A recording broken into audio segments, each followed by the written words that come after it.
Question at noon on a Thursday that still kind of feels like a Wednesday because Monday was a day that felt like Sunday part 2. Allow me to ask this question. Maybe I'm the only one. When you go on vacation, is there anything better? You know, the old line is that no beer's better than an airport beer. Because when you are on vacation and you get there a little bit early because you're excited and the bag's been checked and everything else, and so you're like, you know what? We'll sit right here near the gate at this bar and have a beer to start the vacation. And when you are on day one of the vacation, your mind is completely clear and void of things. For example, Eddie, you are getting ready, if I'm not mistaken, Eddie Garrison, you are getting ready in October to take a vacation, correct? That is correct, yes. So when you are getting ready for that vacation, whether you're driving or flying, it's kind of irrelevant. That very first day, isn't it almost a surreal feeling of knowing and almost retraining your brain to know that for the next 4 to 5 to 6 to 7 days, whatever it might be, that you don't have wake-up calls. You don't have responsibilities from 8 until 5. You don't have a set time that you're going to eat dinner because it's vacation and it's just everything. You're like, man, it's just like spontaneous, right? And everything just feels different on day one because you are overcome with this optimism and excitement and the awareness of the open space in front of you.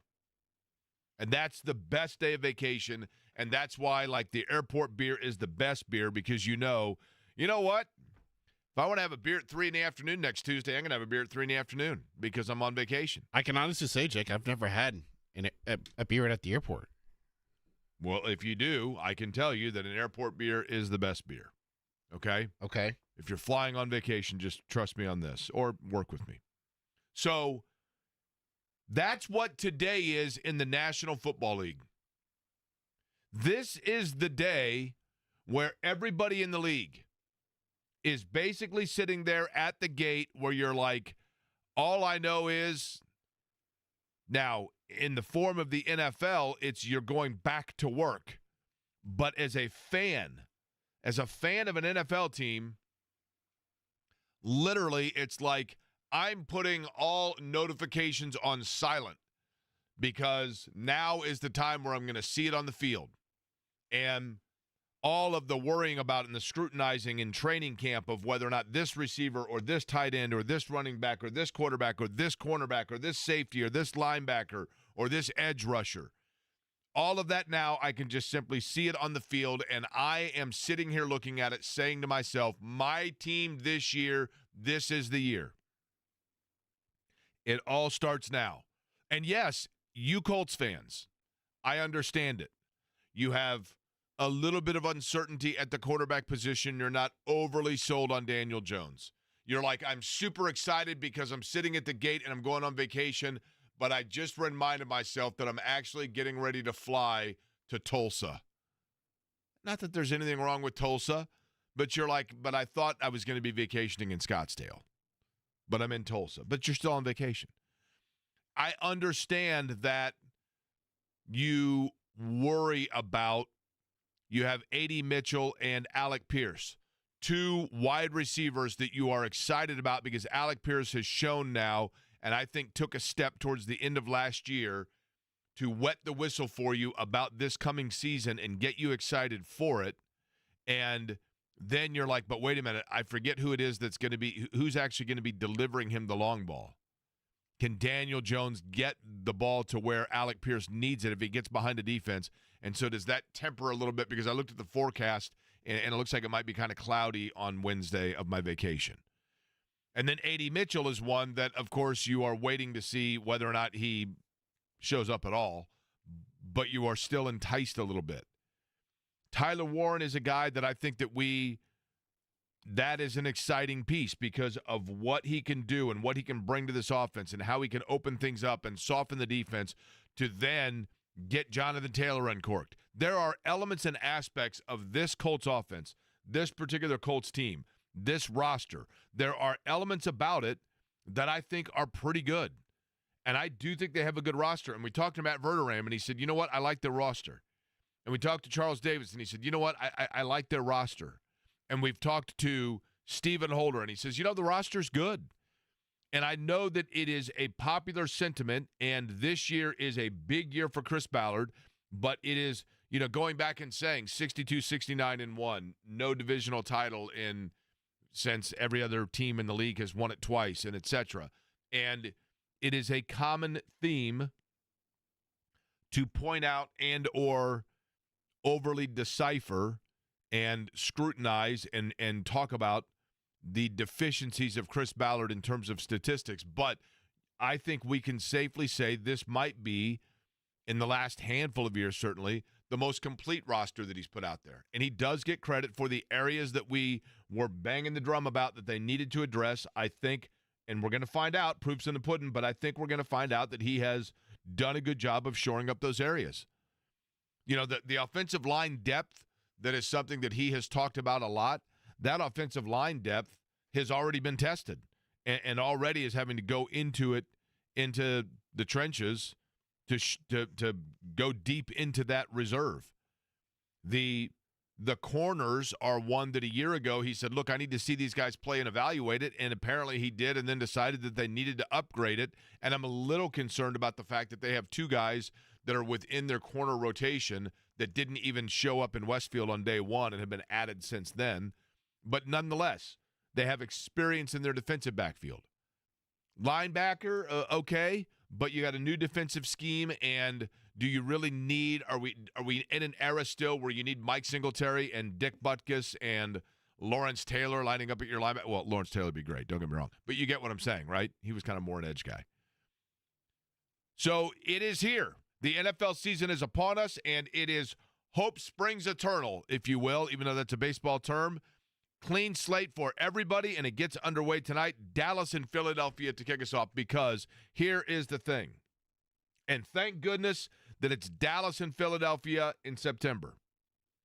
Because, and I've mentioned this before, the NFC East, it seems like every time you turn on your television for a nationally televised National Football League game, it's a matchup of the NFC East. And when it's a matchup of the NFC East, typically that means that it is Philadelphia and Washington, or Washington and Dallas, or Dallas and the New York Giants, the New York Giants and Philadelphia. And every single time, you have about a 3-week window to watch those games where you're not clinically depressed. Because every other time you watch the NFC East, it's a 4 o'clock game, and you turn it on, and they're in the Meadowlands, and it's like the 1-5 Giants and the 2-4 Commanders, and it's 45 degrees, misting and rain, and everybody is sitting there in this misery of cold gray weather, and That's usually the NFC East. So if we're going to get the NFC East primetime matchups forced upon us, we might as well do it in September when the weather is good. And it's beautiful outside today, by the way. It's absolutely beautiful. Good afternoon to you. My name is Jake Query. Eddie Garrison, the other voice you just heard. It is Query & Company here on 93.5 and 107.5. The Fan, the name of the program is Query & Company. We thank you for being in the company. Last night I was at dinner, and a gentleman at the table next to me said, I'm in the company. And I said, well, that's wonderful, you and my mom, because my mom was sitting right there. And I said, my mom's in the company as well. But I appreciate those that come up to say hello. We got a big show lined up today. We will talk a lot about the Colts and the NFL. As a matter of fact, their opponent for the Dolphins. We're going to take a road trip, are we not, Eddie? Yeah, it's our first Thursday road trip of the year. Chris Perkins, who joined us during our company Camp Caravan, covers the Dolphins for the South Florida Sentinel. I think that's right. It might be the South Florida Sun Sentinel, but either way, he joins us at 1:30. Matt Taylor joins us at 2 o'clock. And Jake, with your deep Rolodex of connections, hopefully Will Power joins us at 1 o'clock. So Will Power is obviously the key domino within the IndyCar silly season, and one that's been around for a very long time. And the news that he is now going to Andretti Global. And so yesterday when I said to Will Power, hey, can you come on the show? And Will Power said, no problem. I'm going to be karting. I assume that means he's going to be at a go-kart track. I'm going to be karting throughout the course of the day, so just remind me so that I can step out and be able to hop on the phone and join your show. So that is scheduled to be at 1 o'clock. We'll see, right? I love Will Power, though. Good dude. Last night, the Powerball. I'm fascinated by this, Eddie. I have a theory. Are you ready for my theory? Yes. I have a mathematical theory, and it I guess you could correlate this into the NFL in general, okay? And the fact that it's the opening week and everybody is trying to put themselves in position to, statistically get into the wild card. Everybody has a different expectation and a different ceiling this year. For example, I think if you were doing sports talk radio in Kansas City, if you're doing sports talk radio in Buffalo, if you're doing sports talk radio in Philadelphia, you have different expectation and floor and ceiling for this year. And if you are a Chiefs prognosticator going into the year, you're saying, like, look, anything less than 13 wins is a disappointment. I mean, if the Chiefs go 12-5, people are going to be like, what is going on with the Chiefs? If the Bills go 11-6, people are going to be, what's going on with the Bills? Different expectations than in Cleveland or Arizona or Charlotte, right? Hey, if they can win 5 games and show progress, we're happy. That's the thought going in with those teams. But you were just trying to put yourself in position to get into the postseason if you are a middle pack like Indianapolis. I think the Colts, people would be thrilled if the Colts by November, December are in contention still within the division or the wild card, which in this division may well be a possibility. But you get to the point where you're like, I just want a crack at the wheel. I want to you got to win the games, like, for example, Denver and Miami for the first 2 games, opposite order for the Colts. You've got to win those 2 because you're looking at the numerology of what your record's going to be and trying to get into the postseason. And one would think those are 2 teams in Miami and Denver that are going to be right in that logjam with the Colts for a postseason bid. I thought about this with the Powerball last night. Now, Eddie, you did not buy a Powerball ticket, correct? No, I went to the grocery store, or not the grocery store. Jeez. The gas station, what was night? It was the night the Fever played. So was that Tuesday? Yeah, it was Tuesday night. A Tuesday that felt like a Monday. Yeah, that's exactly why I was confused on what night it was. I was going in there for just to get a Dr. Pepper, to get me some caffeine to get me through the night. And the guy in front of me buys not 1, not 2, not 3, not 4, not 5, 50 Powerball tickets. I'm like, what in the world? Okay, I have a theory on this. So then he goes to his car. I didn't tell you this part, Jack. I texted you this. He comes back. He goes, yeah, I'll do 20 Hoosier Lottery, and I'll do 20 of the Mega Million, too. I'm like, what in the world? I was like, if you win one of these, do I get part of this? Because I was here to witness it. He goes, sure. Or for waiting. Yeah. If you go to a convenience store and you're behind the guy that has the little plastic sleeve organizer of his lottery tickets, you know that you might as well pack a lunch. Because that guy's, and additionally, you should give him the 1-800-9-WITH-IT number. But I have a theory here that I thought about. Now, hear me out on this, okay? All right. The Powerball is an amazing thing because it is now, it was $1.3 billion. And it's now $1.7 billion, and that'll go up a little bit, I would imagine, because there will be this flurry of people to go buy tickets. But if you really think about it, how many people live in the United States? Is it 400 million? Sure. 385 million, I'm going to guess, but it's probably a little bit higher than that. I'm going to say 400 million. And I don't need people sending me the comments like, you talking legally? Or okay. 342 million. 342 million. Okay, as of 2024. Let's say 350 million to play it safe. Okay. So if 350 million people live in the United States, and not all of them are 18, so of that 350 million, like 200 million of which are, well, probably more than that, 300 million of which are eligible to buy a Powerball ticket.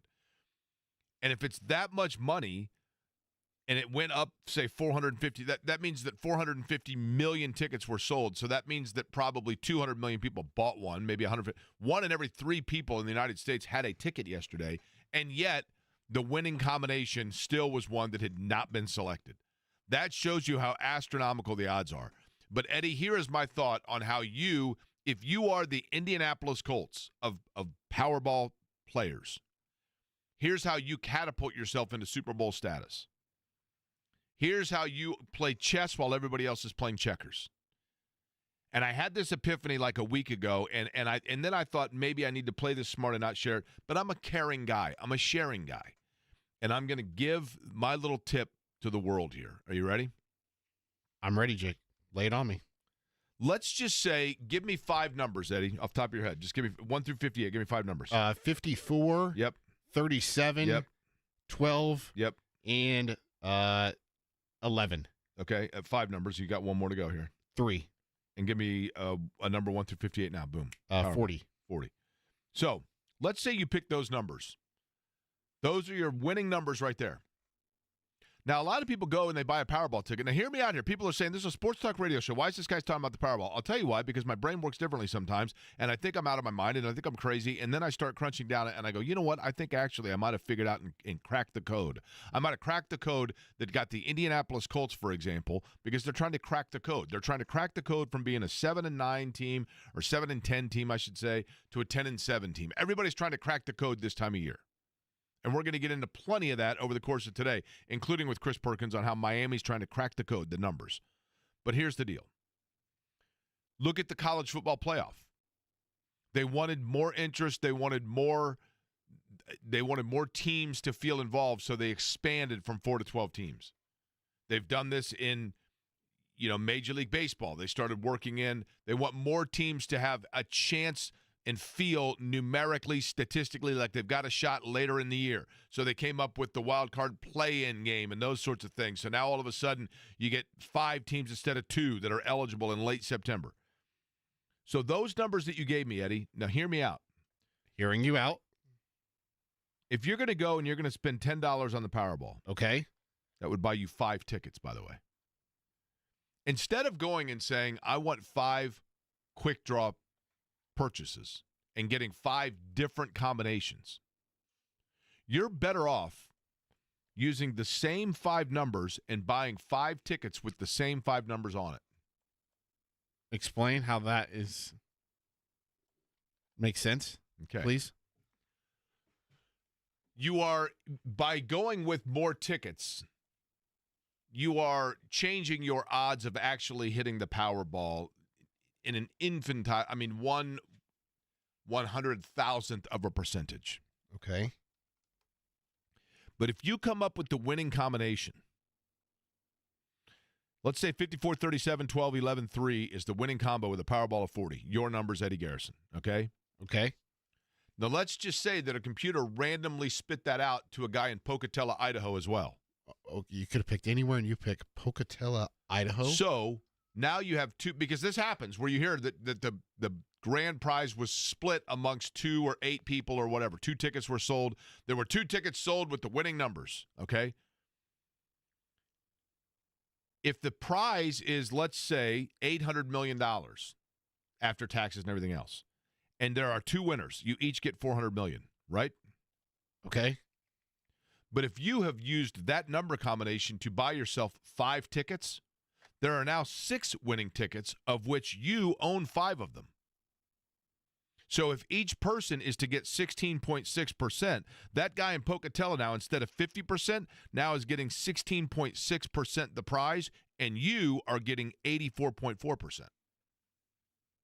You just increased your winnings. Yeah, but it's also way more risky. Why is it more risky? Because you're using the 5 same numbers. Okay. You're only giving yourself 1 chance at winning, versus if you got 5 different combinations, you have 5 different chances of winning. Are your chances go from 1 in 328,965,237 to 1 in 385,967,240 or 232 or whatever. You are not the percentage odds you increase yourself with 5 different number combinations is offset by the fact that you're winning. You are giving yourself a better percentage of a larger slice of the pie. I'm just telling you right now, there are people listening to my voice that are like, I tuned in to hear about the Colts, and I tuned in to hear, and I'm mind blown. This guy's a genius. That's what they're saying to themselves. This guy's a genius. I don't think they're saying that. You want to bet? No. There are people that are saying right now, I guarantee you, You know what? I'd never thought of it that way. But you are ensuring yourself that if your number hits, you are guaranteeing a larger slice of the pie in the event that somebody else also has the same combo. Yeah, your pie, your slice of the pie in terms of your winnings may be bigger, Jake, but your margin of error is infinitely smaller if you're using the same 5 numbers. If you have 5 tickets and you use the same 5 numbers, right? Your slice of the pie is bigger. But Eddie, what I'm saying to you is the odds are so ridiculously insane. I'll put it to you this way. Every single person in the United States is lined up, and they're going to pick a winner. Would you rather say, okay, I want like the chance to get denied 3 times, or if you win, it is guaranteed that you're going to get a larger percentage. I mean, that's basically what it comes down to. So let me ask you this, Jake, to kind of make it in, and then we'll get back into NFL talk. To sports, to link it back to sports. Every year, you do, as soon as the previous season ends, you make futures bets on the Super Bowl, right? You put like $1 or $2, like you, for instance, you put $1 or $2 down on random teams doing the Super Bowl, and you have 5 to 8 teams or whatever, right? Why would you do that when you can put multiple bets on the same team? Because this is the same thing. Good question. It's not. Because the winnings are dependent. I mean, you are the payout in terms of the way that you say it. It has to do with, again, if you had $800 million, okay, would you rather, if you hit an $800 million winner, and you don't know if there's another winner out there, and there's the possibility that there is, would you rather have the guarantee that the maximum now that your ticket is worth is $400 million, or the maximum that your ticket is worth is $710 million? At that point, Jake, $400 million, $700 million, I don't really care. I hear you. I'd rather have more chances at winning the $400 million than, one chance at the $700 million. This from AJ. You are a genius. I agree. I'm a numbers guy, but I never looked at the Powerball that way. You are brilliant. See, I told you. Jake is a genius, but also an idiot. Here's the thing. Okay, I read an article from a mathematician who said unless you buy 10% of all the tickets, your chances of winning does not go up if you buy more than one. I'm not talking about increasing your chances of percentage of winning. I'm not talking about increasing your chances of winning. I'm talking about increasing the pot if you do win. Yeah. You increase the pot if you win. If you win and if you're the only person that purchased those numbers, then good, you get 100% guaranteed. But if somebody else has bought a ticket, you now have shaved their percentage from 50% to 10%, and you get the rest, or 20, depending on how many tickets you buy with that combination. That's all I'm saying. How does Jake sleep at night with his mind wandering like this is what somebody texted under the it's not text easy. line? Listen, it's not easy. And then somebody else said that we needed I think it was Gary that says somebody needs to go into a statistics class. I text my brother. He's taking a stats class right now at IU. No. Everybody needs to listen to what I'm saying. See, people don't listen to what I'm saying. I'm going to be Chris Ballard here. I mean, see, that's the thing. Like, you're not listening to what I'm saying. I'm not talking about your chances of actually the combination winning. Your chances with if you buy 50 tickets or you buy 500 tickets, your chances are still astronomically slim of winning. What I'm saying is, I hate to break your heart, Jake. I just looked this up. You cannot win the Powerball with the same multiple tickets. You can't have the same number on multiple tickets. Why not? That's the Powerball rules. I would disagree. Each ticket must have a unique set of numbers. You can play multiple draws, but each ticket has to be separate. Yeah, you would have to buy them on separate tickets, correct. You would have to go in, you do the scratch off, right, where you fill in, they have the little thing where you fill them out. But you can't choose the same number. Yes, you can.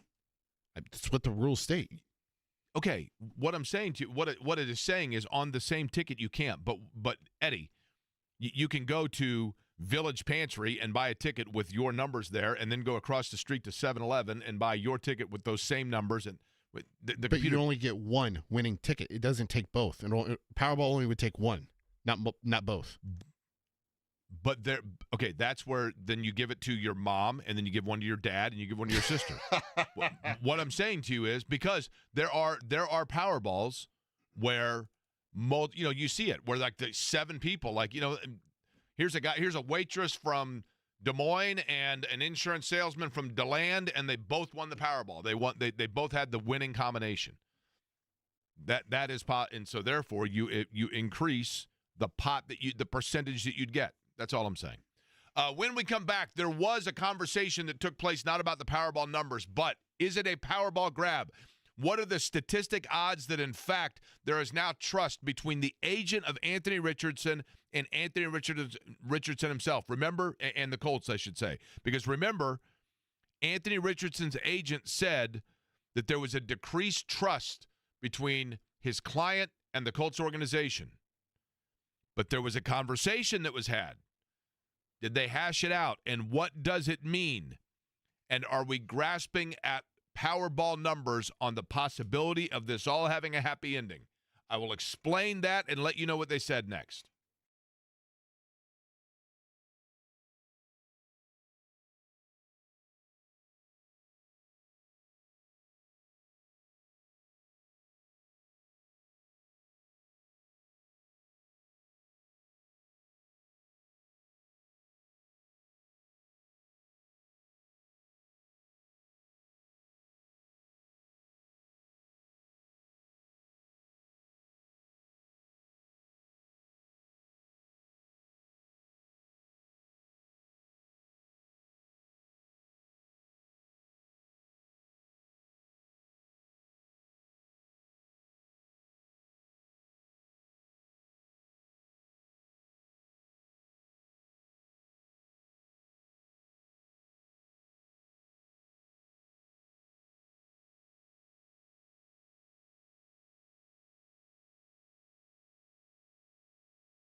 So Anthony Richardson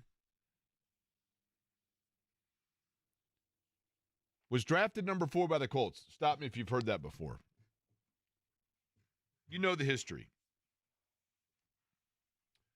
And then this year when they brought in quarterbacking competition with Daniel Jones, and like I said, I'm going to stick by this and I will die on this hill, that when they brought in Daniel Jones for the quarterbacking competition, Shane Steichen was looking for growth from Richardson, having nothing to do with the velocity of the football or the way that he was hitting targets in the intermediary or in the flat or the way it. Shane Steichen brought in Daniel Jones and Chris Ballard brought in Daniel Jones and hoping that it would increase quarterbacking awareness of Anthony Richardson. And by quarterbacking awareness, I just mean reading the room. I want to make clear again, as I say each and every time, and do I need to say this each and every time? Yes, because there's the possibility that each and every time there's somebody listening who did not hear it in the prior. I don't know Anthony Richardson on a personal level. I have no personal opinion of him other than, in other words, I have no opinion of him about his personality other than the understanding and assumption that he is a nice young guy who has never done, it's not like he has done some horrifically, immature or irresponsible things in terms of his conduct, his approach, any of those things. I have no reason to believe any of that about him. I think he is a young quarterback who was incredibly gifted physically with his body size, his arm strength, his speed, all of those things. And the combination of not having the same resources as a lot of quarterbacks at a young age and not having to necessarily go through the rigors of building a quarterback because he was naturally built that way, those things caused him to be an incredibly naive young quarterback. I don't mean naive in the fact that, he assumed that everything was handed to him. I mean naive in terms of understanding how to read a defense, naive in terms of understanding how to anticipate the reactions or timing of teammates in the huddle, all of those things. And I think the Colts were waiting for all of that to develop, for that maturity, for the adolescence to take place. They were waiting for the no longer having the pimples that a quarterback has and having, the clearer skin and not having to wear the headgear anymore because his teeth were finally straight. All the awkward things you go through as a teenager, the Colts were waiting for him to go through that as a quarterback. And it didn't happen in the time, not necessarily completely the fault of Anthony Richardson. He got hurt. There were a number of things in play, and it didn't happen in the timing that they were hoping for. And so Daniel Jones is your starter. And when that took place, when they announced Daniel Jones, then his agent, who I think there's a little bit of naivete here as well, his agent, and I believe it's pronounced Derek, D-E-I-R-I-C, Derek Jackson, who deals with and represents a lot of players in predominantly from the Florida area, he came out and said, hey, listen, in an interview with Stephen Holder, he came out saying that they were questioning the trust that Anthony Richardson and that he, as the agent, could have in the Colts, and that was potentially a fractured relationship because of the fact that Richardson was kind of told and groomed for one thing, and then all of a sudden they brought somebody else in, and boom, he loses the starting job. So, with all of that said, Jeremy Fowler of ESPN has an article today where he says that Ballard's agent, in fact, met with Chris Ballard to clear the air. Richardson's agent met with Chris Ballard. What did I say? I'm sorry. Ballard's agent. Sorry. Anthony Richardson's agent met with Chris Ballard to clear the air, and Jackson called the meeting, quote, very constructive, and said it was a chance for them to, quote, let feelings be known. Now, this is what's interesting. Though a trade was not requested, the topic was broached in the meeting. Ballard reinforced that the Colts have no plans to trade Richardson and that they still believe in the quarterback. It does go on, Fowler says, to say that Richardson is not making any sort of, he's not being a distraction at all. He's being professional. He's doing the things that he needs to do as the backup quarterback. And he himself, and this is true, Richardson himself has come out and said that he knew that he needed to be more mature, he needed to be a better leader. He has said those things, that he needed to grow in certain areas. The helmet tap was one that was clearly a tipping point for Shane Steichen when he took himself out of the game and said, I was just tired. I got to admit it.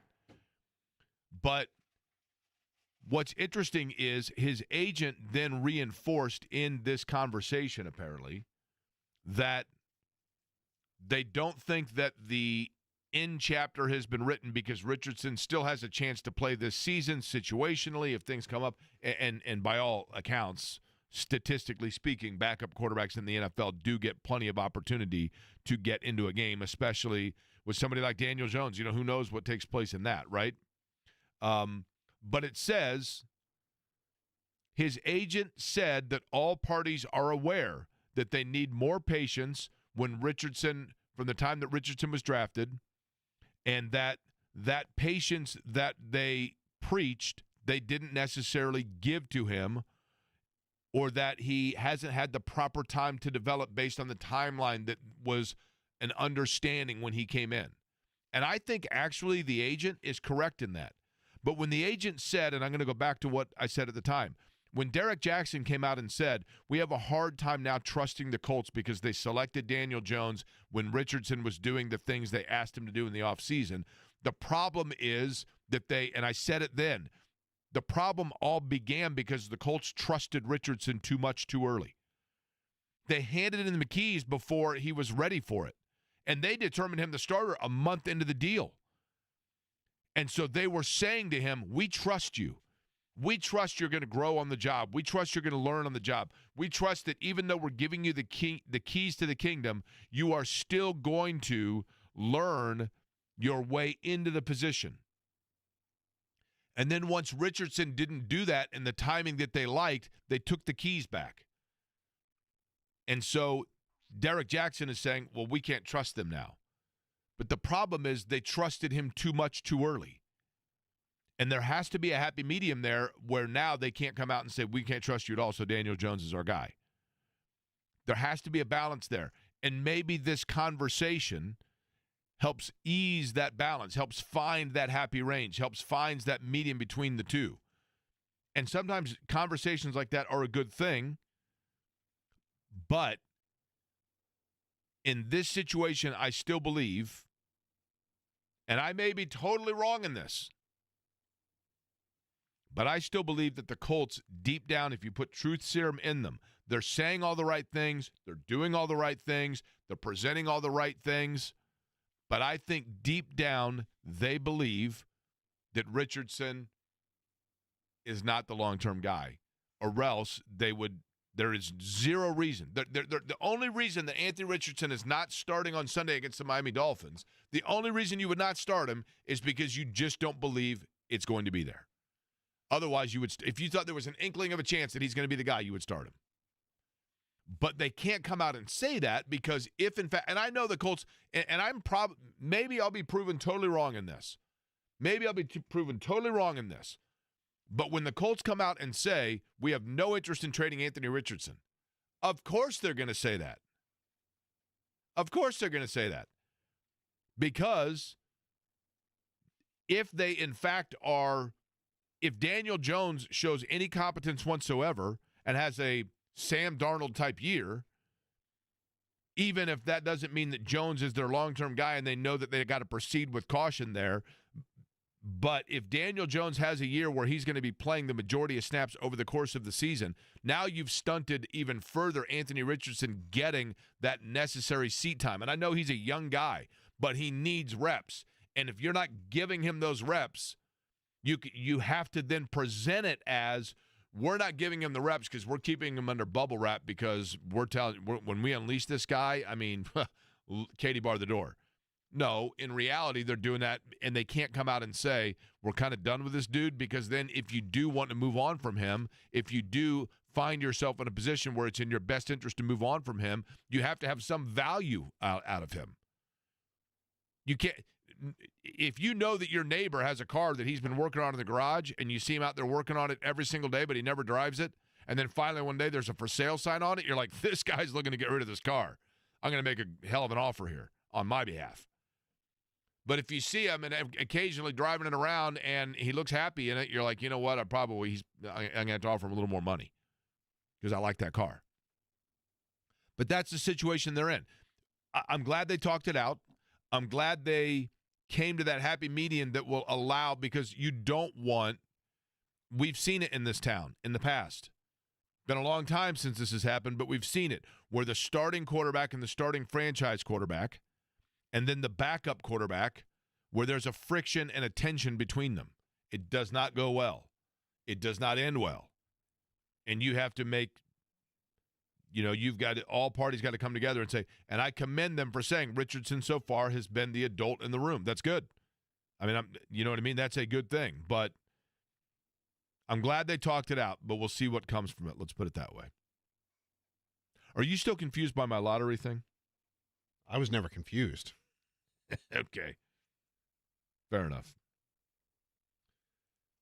We'll see if Will Power, by the way, breaks away from his karting to join us coming up here at just about 1 o'clock. Later on the program, I am curious. The Dolphins are an intriguing opening matchup because they're one of those teams that I always think are a good benchmark. But I think there might be some big-time turmoil going on in Miami that is good news for Indianapolis to start the year off. This might be lining up for the Colts favorably as they work their way into the water here of the NFL season. The water might be a little warmer in the beginning than when you first jump in and it's ice cold and there's a shock to your system. They might be getting in Miami an opportunity to snap that skid of 11 straight seasons without an opening win.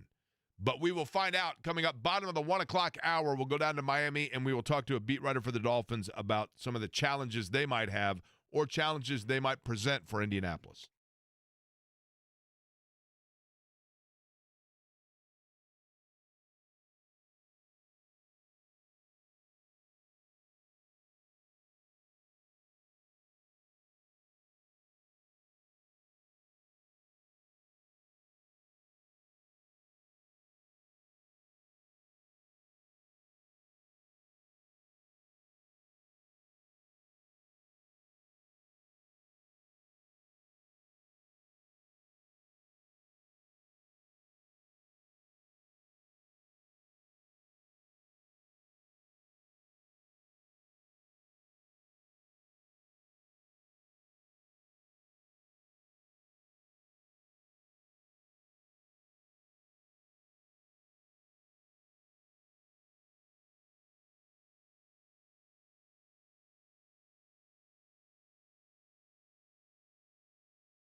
Eddie, tonight's game between the Cowboys and the Eagles, correct? That is accurate, yes. Your level of excitement for this game on a 1 to 10, 10 being the most, 1 being the least. 10. Really? Well, I'm just glad the NFL's back. I get it. The Eagles, I totally get it. And I get the rivalry as well between the Cowboys and Eagles. But if I could be the old man yelling at clouds here, can I just simply say this? When are we going to quit doing this about Dallas? Doing what? Every year. When are we going to – okay. When are we going to quit pretending that Dallas is a premier competitive franchise? It's a great question. I get that the Cowboys are America's team. I totally get it. And if you go down there's something about them. It is interesting. There's something about the Cowboys. I don't think they're America's team anymore, Jake. I do. Who would you say it is? Who is the – it's great. There's a weird caveat here, but who would you say – who is America's team? Kansas City. No. Totally disagree. I mean, sure, they're of the last 8 years, they've had the best run, and they've got the most exciting player. And they have Taylor Swift. Fair. Okay, that's fair. That's a good point, but I don't think that – how many people do you know that – and maybe people with kids would disagree with me here, but – do you think there are a lot of young kids that have now become like huge Chiefs fans? Yes. So you think Kansas City is, when you say they're America's team, you think in 10 years after Patrick Mahomes retires that they're America's team to me means beyond an era. That's fair. You could say the Patriots were America's team when Brady was there because they were winning Super Bowls and they were, but how many people loved the Patriots? I don't know how many people loved the Chiefs. I think the Chiefs, to me, the Kansas City Chiefs are the Golden State Warriors of the NFL. They had, when they first broke through, they were so transcendently different in their high-flying style and their unpredictability and the wow factor of their plays that they were must-see TV. But then there was this fatigue factor where the things that people loved about Patrick Mahomes, the kind of laissez-faire, the mouthpiece hanging out, those things, the things that people loved about him, eventually there is a fatigue factor where people are like, I'm just so tired of this guy. And it happened a little bit with Steph Curry. Now, Curry has come back the other way and is back to being, but don't forget, there was a brief window there with Steph Curry where the shoulder shimmy and the mouthpiece out and the things like that, people got kind of fatigued over it. Kids loved the guy, I get it, and he's a very good role model. And then when he did the sleep in the Olympics and that sort of thing, that put him back where he's a beloved figure again. But there was a fatigue factor that settled in for certain. And I think that we're in the fatigue aspect of the Chiefs. The Taylor Swift thing is a very good point by you, but I don't think they're America's team because America's team means generationally one that if you, Eddie, were, I'll put it to you this way. This is the best way of saying it. If you were awarded a franchise for Lids or Hat World or whatever it's called, okay? And you know what? I'll take that out of it. We're going to call it we're not going to bring them in since, they're an actual legitimate established business. So we're just going to call it, Eddie's Hats, okay? So you have a franchise called Eddie's Hats, and you're going to be able to sell hats, and you've got to open it up and give me a city in Middle Earth America that does not have any any pro sports at all. Tulsa, okay? Okay. Well, I was going to say Pocatello. Tulsa's a bad example because it's close to Dallas. We'll go with Pocatello. I was going to say Pocatello. Pocatello, Idaho, okay? So you've got to open Eddie's Hats in Pocatello, and you get to pick 3 NFL teams to stock their hats, only 3, and you get to redo this in 20 years. You get to pick 3 teams, and you're going to be able to sell those 3 franchises for 20 years. You cannot reorder for another 20 years. You have to pick 3 franchises that are going to make you the most money, putting your personal bias aside, your rooting interest aside, or whatever else. Give me the 3 teams that you believe will make you the most money. Okay, I got to think hard here. I know the show ends at 3. I still believe Kansas City would be Okay. one. I think um Green Bay Packers, Pittsburgh Steelers, yes. Dallas Cowboys. Yeah. Right? Okay, I'll give you the Packers, yeah. Okay. Green Bay, Kansas City, shows over at 3. Give me another one. It's the Dallas Cowboys. It just is. I don't – it's the Dallas Cowboys because of the star logo, because of the blue and silver, because of the cheerleaders, the reality show about the cheerleaders, all of it. It's the Dallas Cowboys. The Green Bay Packers have a huge following because of the obvious reasons, right? They're publicly owned. Everybody loves that. They're a small market, yada, yada, yada. Kansas City right now, no question about it.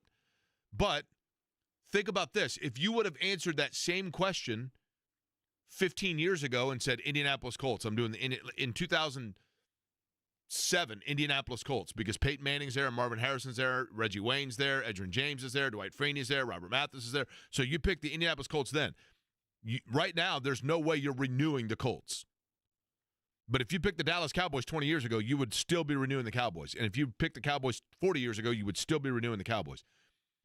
My point being, they are America's team for the glitz and glamour of it, but they haven't won. When's the last time they were in a conference championship? 29 years, Jake. That's in part of me. I know we have different age. It's a different age demographic here, but to me, the Dallas Cowboys star isn't what the Dallas Cowboys star once meant. Maybe. I think it's lost its lore. The lore to it. Who did the NFL pick to play the Super Bowl champions on the opening night? Well, it's a divisional rival. Understood. They didn't pick the Giants.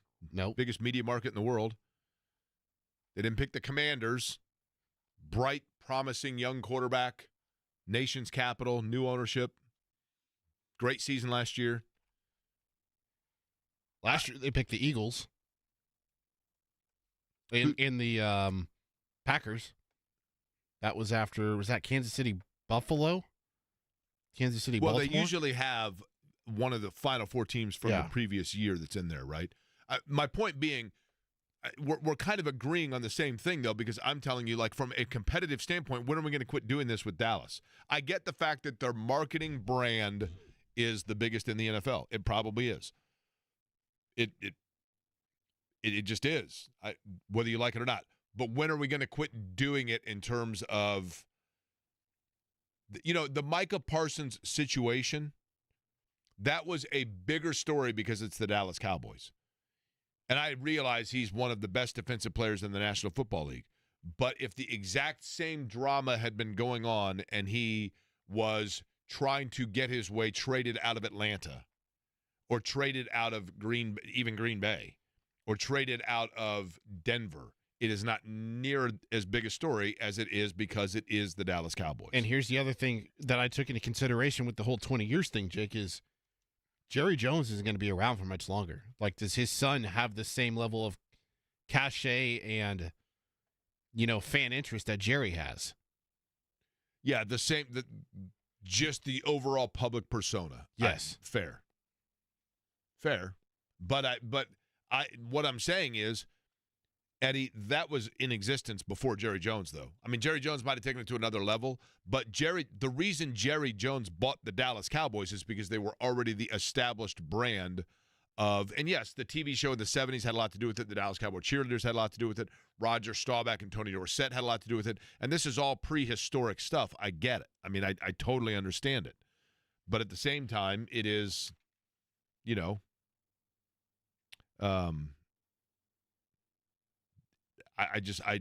they are a massive brand. And I'm like, when in the world are we going to quit doing this? Will Power has a new job, and he left America's team in the form of racing, Team Penske, to go to Andretti Global.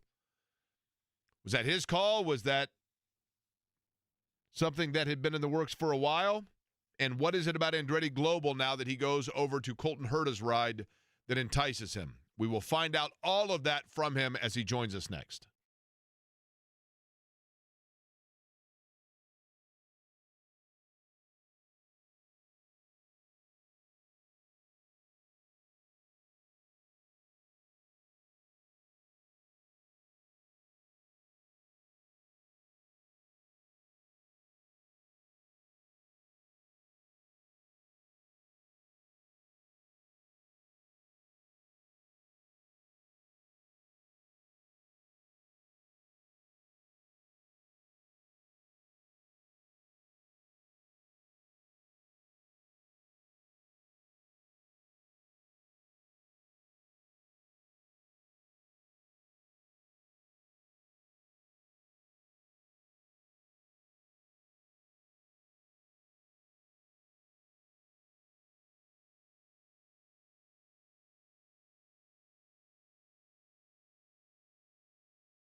Our next guest has won more poles than any driver in the history of the NTT IndyCar Series. He also has won 43 races, the majority of those with Roger Penske and Team Penske, but he would like to add to that total because, of course, he now is no longer with Team Penske but stays in the series. That news in the fact that Will Power is now a member of Andretti Global and will drive the number 26 car that most recently was piloted by Colton Herta. And he joins us now on the always busy and available for your company to sponsor guest line. Will, how are you? I'm doing well, thank you. How are you? I am good. And you know what? I'll tell you part of the reason that I'm good is because, and I feel bad about it. At the end of the year in Milwaukee and in Nashville, I think every time that we interviewed you, everybody is wanting to know the question of what's going to go on with Will Power. We had pretty good indication of what was going to go on with Will Power.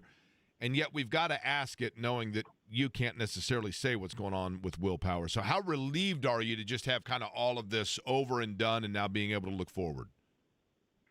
It was a weight off my shoulders for sure. I was actually at the go-kart trail. I'm there right now just having fun, but I just felt a bit of a relief.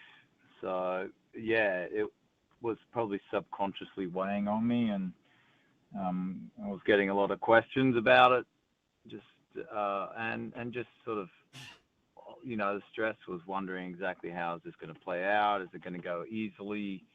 The transition, and it has gone very smoothly. So, I'm very, very excited for the future. When did this, Will, obviously this domino fell quick, and we knew it was going to, and then it was not long after the announcement from Team Penske that you would not return that you were announced for Andretti Global. So when did this all kind of get underway? When was the first time that you thought about the fact that you would not be with Team Penske, and when was the first conversation you had with Andretti?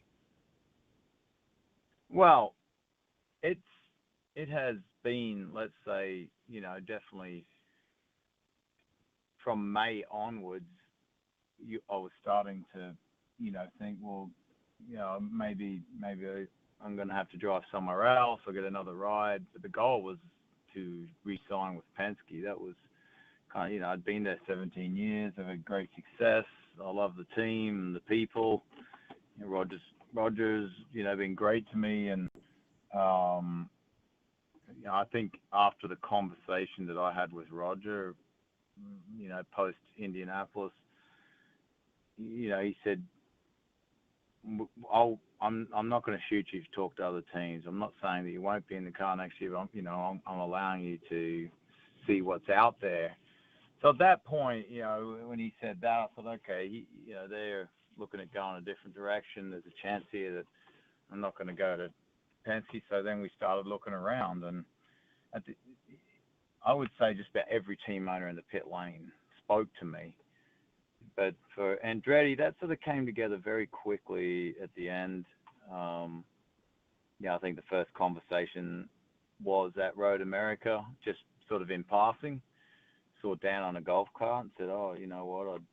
I'd love to drive for you." And they didn't really have anything at that point, but then it probably got the wheels turning for Dan, and there was an opportunity for Colton to go somewhere, and then that seat opened up. So, and then the whole process went very smoothly. So, and that, when we spoke about it, when I signed up to A4 team management, at the beginning of the year, we thought the most likely thing to happen is that Roger does sign me for a year, or, probably just a year, because that's kind of, that's sort of the trend that Penske has followed over the years with the drivers that are a bit older. But, but the ideal place to end up for us was Andretti. We actually said that.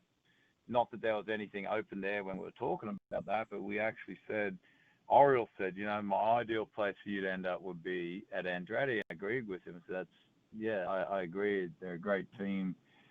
They're Dan's very, obviously, when I started talking to Dan, and, even cemented that more, because he's very in touch with what needs to be done in that team to improve it. They're already winning races. I think Honda, as you've seen this year, have have a very good engine. So yeah, it was just, but yeah, just played out quite smoothly actually. So Dan Towers, by the way, is who Will is referencing there, who is originally with Group 1001 and now is involved with the ownership stakes within Andretti Global. So Will, if you would have decided, for example, after that meeting with Roger Penske in May, if you would have woken up a month ago and said, you know what, I do want to give another run with Team Penske here, was that offered to you? Was there the possibility from their end of you returning to them next year? Yes, I was offered to fly up, and we never got to that point. But after Portland, Jonathan Gibson called me and said, "Hey, we'd like to fly you up to Detroit to meet with Roger and talk about your future." And and I basically said, "Look, I'm not going to come back. I'm not coming back. I've made the decision in my mind." And kind of went from there. And Roger called me a day later and kind of said, "Yeah, look, we would love to have negotiated with you, but it sounds like you made your decision." It was, Roger was fine with it. He understood, and he was. And I said, I kind of didn't want to go through the stress of another single year of wondering what I'm doing the next year. And also, I got the feeling that you're only going to offer me 1 year. And he said, "Yeah, that's true. I'm not going to lie to you. We were going to offer you 1 year." So yeah, there was a chance to go back. But my mind was made up, so it was just time for a change and a different challenge. See if you can, win in a different team. I think I like that. It's exciting for me. It's motivating. Will Power, my guest here, who will be driving for Andretti Global coming up in the 2026 IndyCar season, who will be in car number 26. Will, I want to go back to this, and I talked about this because you have been, and I commend you for it. You and your wife, Liz, both, I think, have been pretty public about, and it's well documented, the health challenge that she had and the balance that you had to have between being husband and dad and race car driver and what I would assume was a difficult distraction for the last few years as Liz, at times, her health was in dire situation. Did that help you navigate this process in terms of having an understanding of the realities of what's truly important in life? And how did you weigh all of that out? Because you always just seem so kind of relaxed. Deep down inside, were you terrified? I would never say terrified, but yeah, in 23, obviously that was a very stressful situation. Liz's health has got a lot better. I don't think we were necessarily thinking of any of that. I think, my thinking was, look, I'm late enough in my career to, I'm not going to say it's a risk, but make a change, because it's not like, if it all went bad or just, it just didn't seem like it seemed like that, I knew in my gut, basically, is what I'm trying to say, is I knew in my gut that it was time to move. You just know at this age, just felt it, like it's the right thing to do, it's the right time, and I just knew it in my gut. And I trust that feeling. I sort of don't have a lot of indecision these days. I kind of move forward quickly. Did some of the things that happened within the team factor at all? I mean, I'm talking about like the push to pass thing, which you were cleared of, really, but you were kind of caught up in it in St. Pete, and then obviously this year at Indy having to start from the back. Did those things factor in? No, I think having sort of two Indy 500s affected by those things were disappointing. I had my strategist taken off my car 2 years in a row, and definitely that first year it cost us, I think. But no, those things were not, they didn't. As we've explained many times, there's unfortunate circumstances there. But it obviously a lot of things go into it. You just have a number of different things that sway your decisions, as they add up. I wouldn't say that wasn't one of them. It was sort of, just many things that went into that decision, and one of them was my gut, my gut feel for it. I think this is the right thing to do. Okay, last thing for you, Will, and I appreciate your time, Will Power, joining us here. And I've made a living asking questions, and about 70% of the time I ask you a question, I think to myself, I think that might have been a dumb question. You know what I mean? Yeah. So this is probably a dumb question, and then I want you to tell me if it's a dumb question. Okay. In winning the Indy 500 with Roger Penske, and driving for Roger Penske, and driving for that team, you have primarily been and had success with Chevrolet. You now will be going to a team that is kind of a flagship team for Honda. Theoretically, to those of us that drive cars, you don't really notice any difference of the engine underneath you.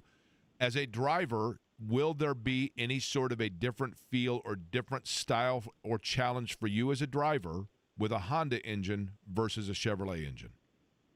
I'm sure there is a difference in the way those engines drive. I think from the outset, the Chevy I felt like always had really good top end. I think I've always thought that Honda has very sort of good lowish mid-range. So I think there is a difference. I think the performance is very close. And I'll get to feel that. I can only sort of wonder what it feels like until I actually drive the car. So, but I would almost guarantee there will be a difference. So that wasn't a dumb question? That wasn't a dumb question. But I've had some dumb questions, right? Yeah, I mean, this whole interview's kind of been. No, I'm just kidding.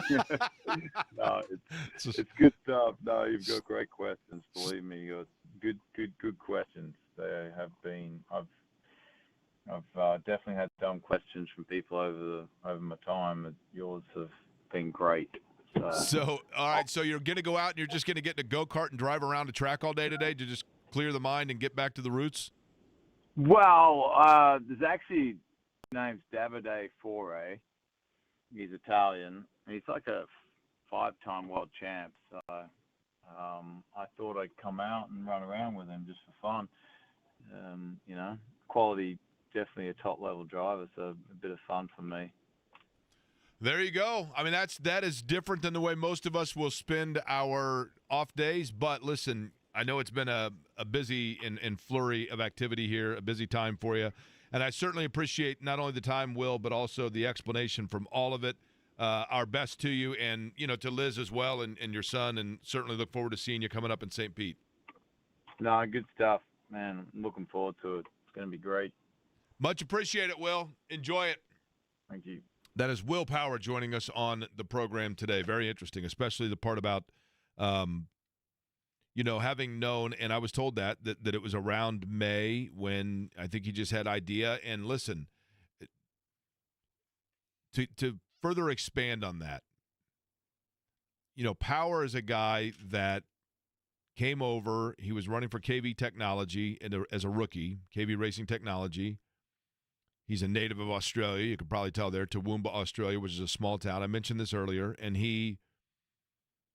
his wife, who grew up in Texas but went to high school here at Hamilton Southeastern, Liz, was working for another team in PR when the two of them met and got married, had a child. And then, as a matter of fact, I can't remember if it was just after, but I remember the two of them being together at a dinner that was held just after Dan Weldon's fatal injury, and Power was in a really tough spot in that, because when that accident had happened, Will Power's car came to a rest kind of facing right towards Dan Weldon. And Power told me that he had a back injury at that time and that they believe his back was further injured because of the haste in which he tried to exit the car prematurely, because he didn't want to have to look at what he was seeing in the situation with Weldon. But at that time, I remember that was when he and Liz, maybe they had just gotten married or were just, publicly together, but they were inseparable, and they still are. And when the situation arose with her health scare, which I believe was a sepsis in her spinal fluid, I could be wrong in that, but I think that's what it was. It was very, very serious, her illness, some 2 years ago. And his ability And I don't know that a lot of us knew what he was going through. And that kind of holds true this year as well in terms of a guy that won until Joseph Newgarden's race at the end of the year. You know, he had the only win for Penske this year and was remarkably consistent and always available. I mean, he's, as you hear there, that's how he is. He's kind of always laid back. But I think you have to think the world of his professionalism, his dedication, and his loyalty to that team, and then ultimately his loyalty in the end to himself. But I certainly appreciate that conversation. Now, back to talking about Eddie. I did not realize this when we were talking about, you know, key teams, and this is kind of what I'm talking about that's fascinating within the NFL. I do have one quick follow-up, Jake. Okay. That's not uncommon, right, IndyCar, for these conversations that, you know, people of IndyCar and fans call it silly season, kind of like quote-unquote free agency in the NFL or NBA. That's not uncommon that drivers have conversations with other teams around the month of May, because that's typically like the halfway point of the year. That's when so most of the sponsors are in town, and you have communication with them. That's right. But a lot of times, Eddie, it happens this way, and you see this a lot in business, right? Your contract prohibits you from talking to a team, but it doesn't necessarily prohibit your, you know, hey, I didn't talk to him. Well, your agent did, or your manager did. Oriol Servia is his business manager now. Oh, really? Yeah. And so, you know, I think you see things like that where it's like, okay, you know, there are, as he talked about there, then it was Road America. He just says, hey, you know what, like I'd like to talk to you guys and whatever else. And a guy like Will Power with that resume, they're absolutely going to be open to that conversation for certain. When we were talking about the Cowboys and just their value in general, I didn't realize this, Eddie. I knew that they were one of the highest valued teams in the National Football League.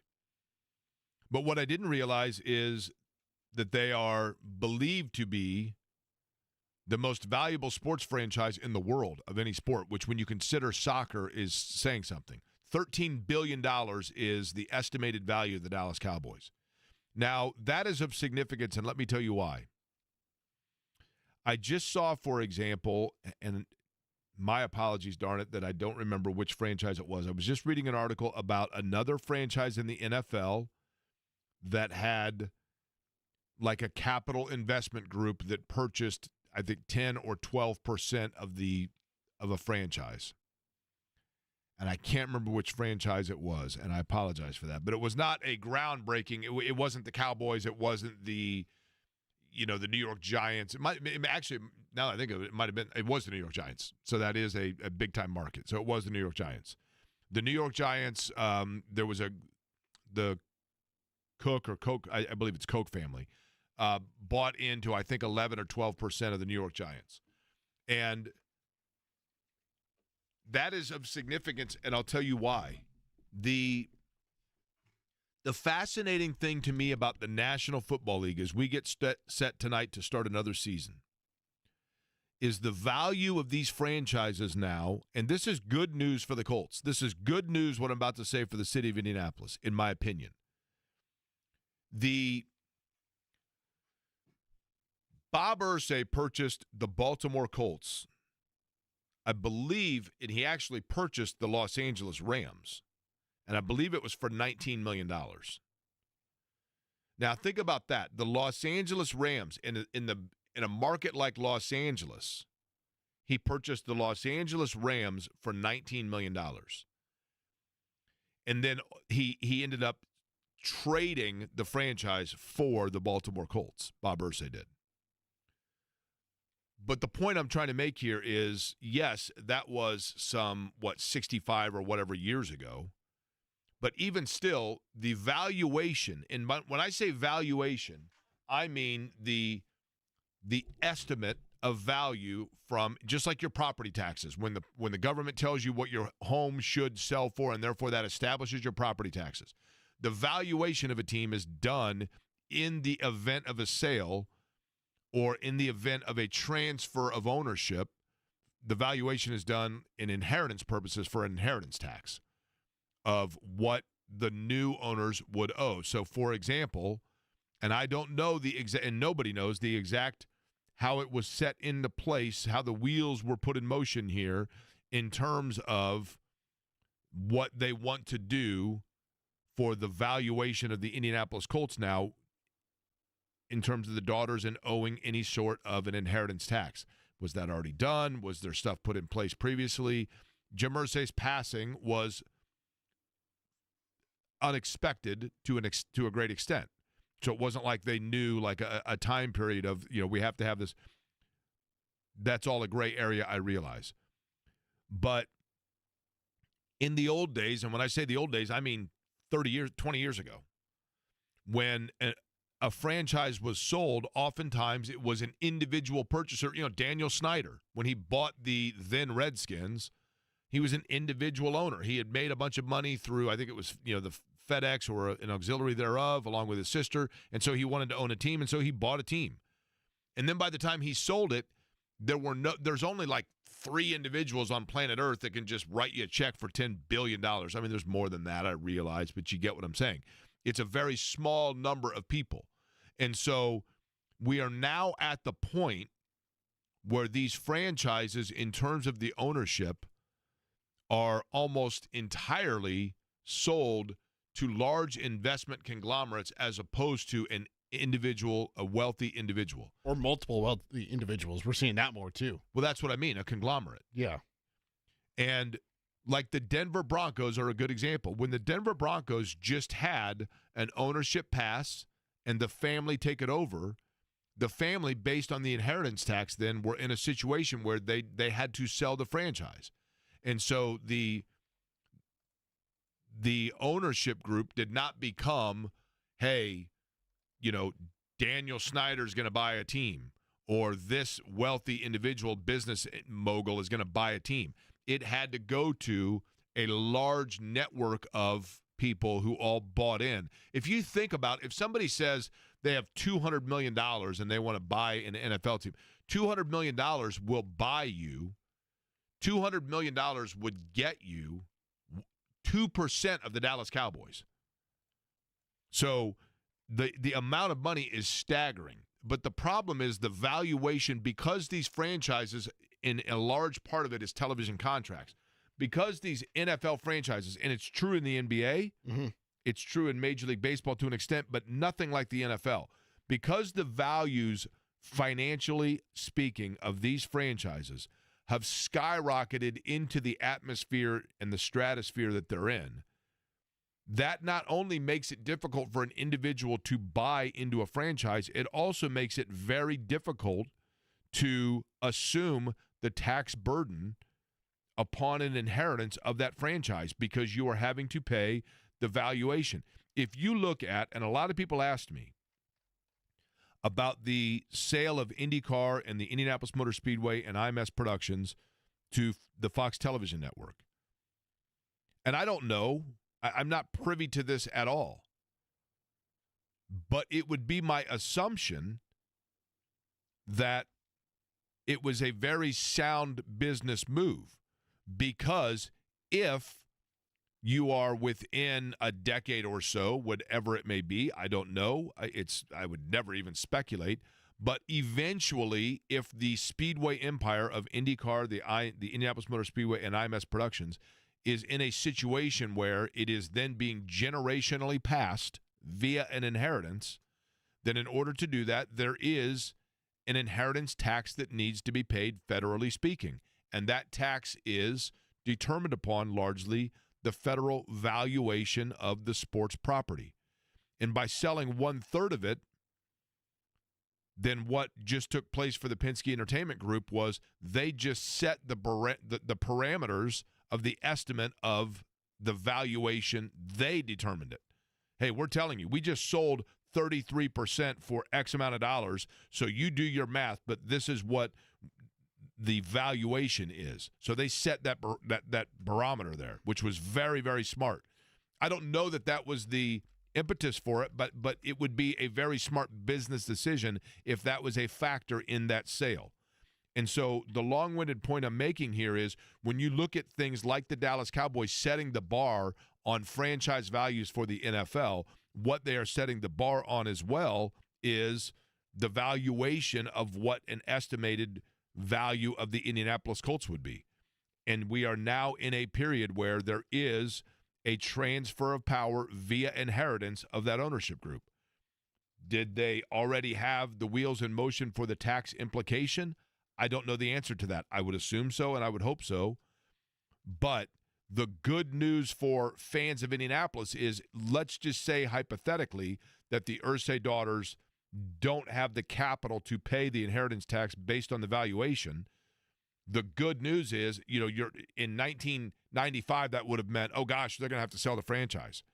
Well, now, because these values have gone so high, there are so few people to sell it to on an individual basis that probably what it would mean is that they're maybe in a position where they have to sell a percentage of the franchise to an ownership group of people. Thus, the majority owners would still be the three daughters, even if each one of them only had 17% to add to 51%. If you sell the other 49% to a group of 20 people, then you still maintain majority ownership, and thus your ideas of the best interest, the best trajectory of the franchise, and most importantly, the location of the franchise stays within the desire of the Irsay girls and thus their father.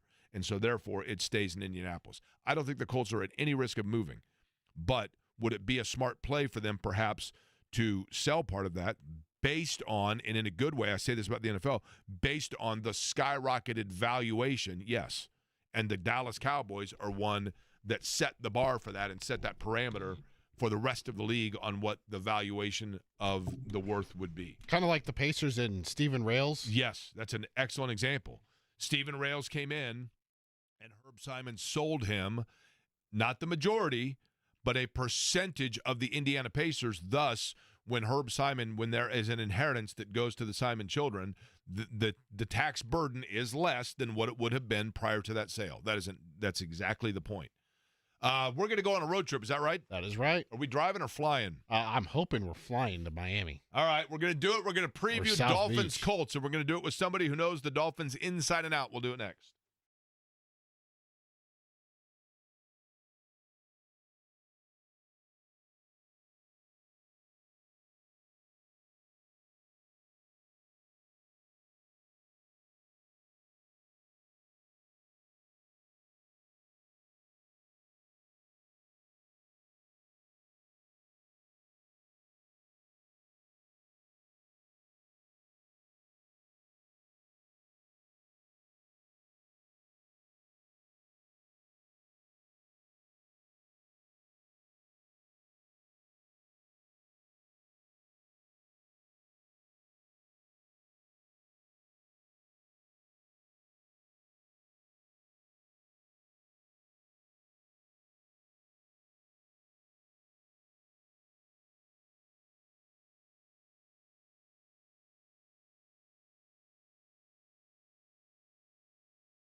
The games now count starting on Sunday, starting tonight, really, for that matter, in the National Football League. But for the Colts, it is the Miami Dolphins.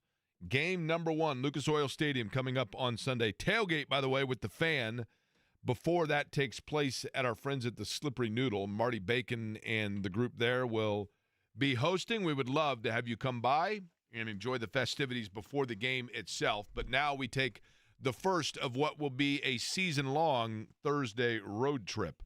And Chris Perkins is the columnist for the Miami Dolphins for the Sun-Sentinel. The South Florida Sun-Sentinel joins us now on the program. Chris, I'm going to get right to this, and that is the Dolphins are one that from afar, lots of talent, been times in the last couple of years where that talent has really shown itself and there's been high promise, and then things kind of plateaued out. What is the expectation for the Dolphins coming into this season? Is there more stability than we've seen?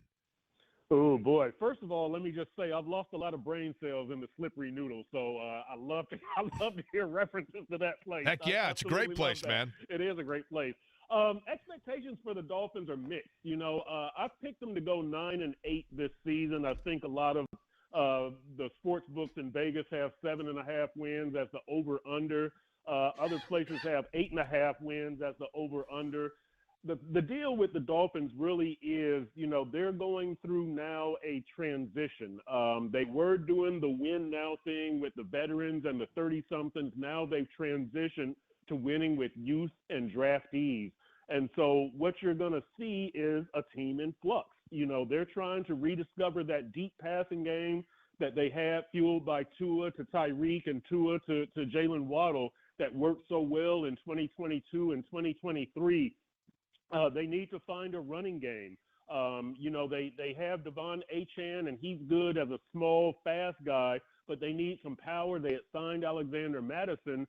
He went out with a season-ending neck injury, so now that power role is going to be filled by Ollie Gordon II, their 6th-round pick from Oklahoma State. They're also, with the power, they're trying to revamp that offensive line. So they have a 2nd-round pick, Jonas Vainaya. They signed James Daniels as a free agent signee from Pittsburgh. So offensively, they're going through a lot of things. Defensively, they're fueled by that front 7, the edge rushers. They've got a 4-man combo of Bradley Chubb, Jalen Phillips, Chop Robinson, and Matthew Judon. That's really the strength of the defense. Last year, they had the number 4 defense in the league. Going into this game, obviously the game plan is to stop Jonathan Taylor so you can allow the pass rushers to feast, get the Colts into 2nd and long, 3rd and long. But they really want to be a more balanced offense, not just the deep passing game, but they can have some power running, and then they want that defense to be led by the front 7 and more specifically the edge rushers.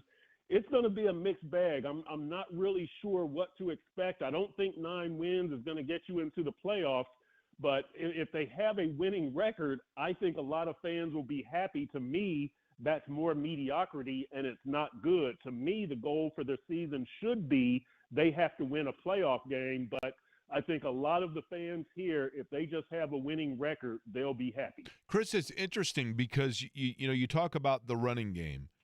And it was just a couple of years ago where the Dolphins almost seemed to be like one of the trendsetters. There were other teams as well, where it was all about open space guys. It was about just get the ball in space to speed burners and speed kills offensively. And it almost was like the NFL was devaluing the running back position. And now there seems to be a trend the other way where people realize there is importance at the running back position.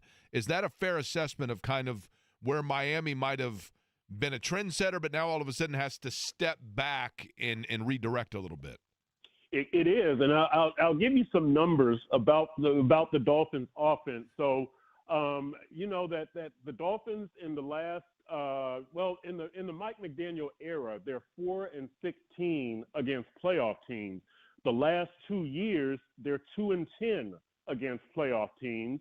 And Tua has made all 12 of those starts. In those 12 games, he's got 15 touchdowns, 14 interceptions, but even worse, neither Tyreek Hill nor Jalen Waddle has a 100-yard receiving game against a playoff team in the last 2 years. The reason why is because it's a one-dimensional offense. The good teams are able to shut down that passing game. You play the two shell safety, the two high safeties, and you keep that ball in front of you. And so Waddle and Tyreek can't eat. There's no run game. Nobody respects the run game. The Dolphins are 8-11 the last 2 years when they rush for over 100 yards.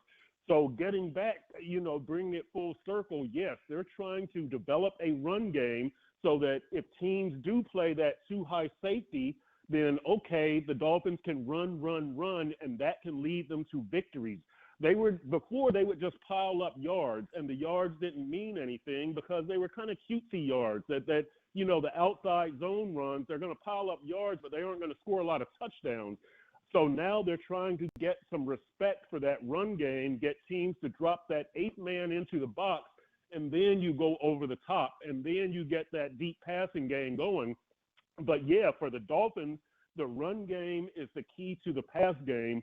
So I'm expecting a fairly steady diet early of runs so that they can try to force the Colts to drop that 8-man in the box and then go over the top and wake up that pass game. But the pass game is no good without a good run game. So the Dolphins, yes, are trying to rediscover a run game.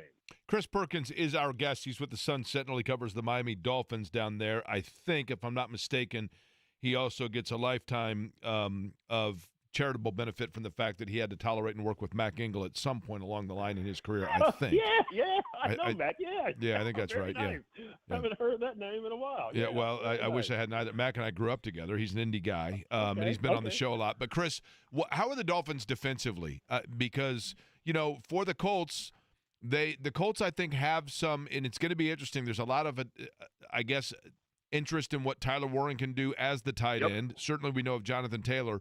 But what sort of looks will Miami give Indianapolis, and what can Indianapolis exploit?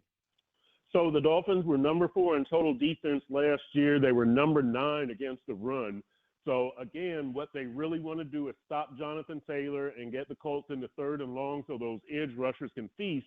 But obviously that starts with not letting Quentin Nelson dominate you, right, up front. And that's a big thing. And then last year when the Colts beat them, 16-10, Jonathan Taylor didn't play.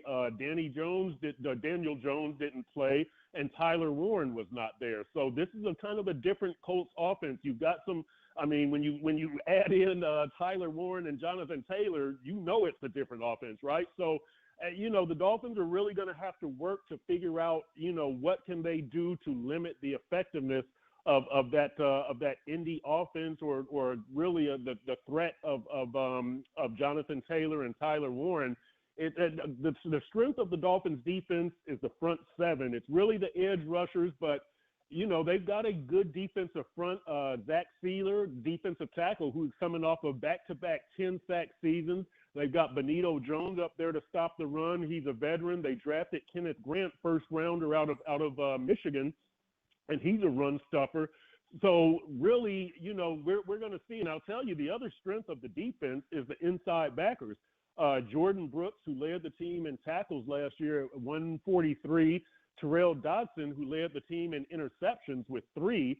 He's going to be charged sometimes with defending Tyler Warren, and the Dolphins definitely had problems stopping tight ends last year. Trey McBride caused them some major problems. A couple of other guys, Trey McBride from Arizona, a couple of other guys caused them some problems. But, the front 7 is really the strength of the Dolphins defense, and that's where they're going to have to do their best work. I'll tell you this, the cornerback situation is an absolute disaster for the Dolphins. One of the outside corners is Storm Duck. Last year he was an undrafted rookie out of Louisville. There's some pretty good reason to have faith in him. He made good progress last year. In the slot, they'll have Jason Marshall Jr., a rookie 5th-round pick out of Florida. The other outside corner probably be Jack Jones, who they just signed like maybe 6 weeks ago. Behind him would be Rasul Douglas, who they just signed. He was a free agent from Buffalo. They just signed him maybe 3 or 4 weeks ago. So the cornerback situation is a disaster. They got Minka Fitzpatrick in the Jalen Ramsey trade, so he's one safety. The other safety will probably be Ashton Davis, who comes over from the Jets. It could be Ife Melifonwu.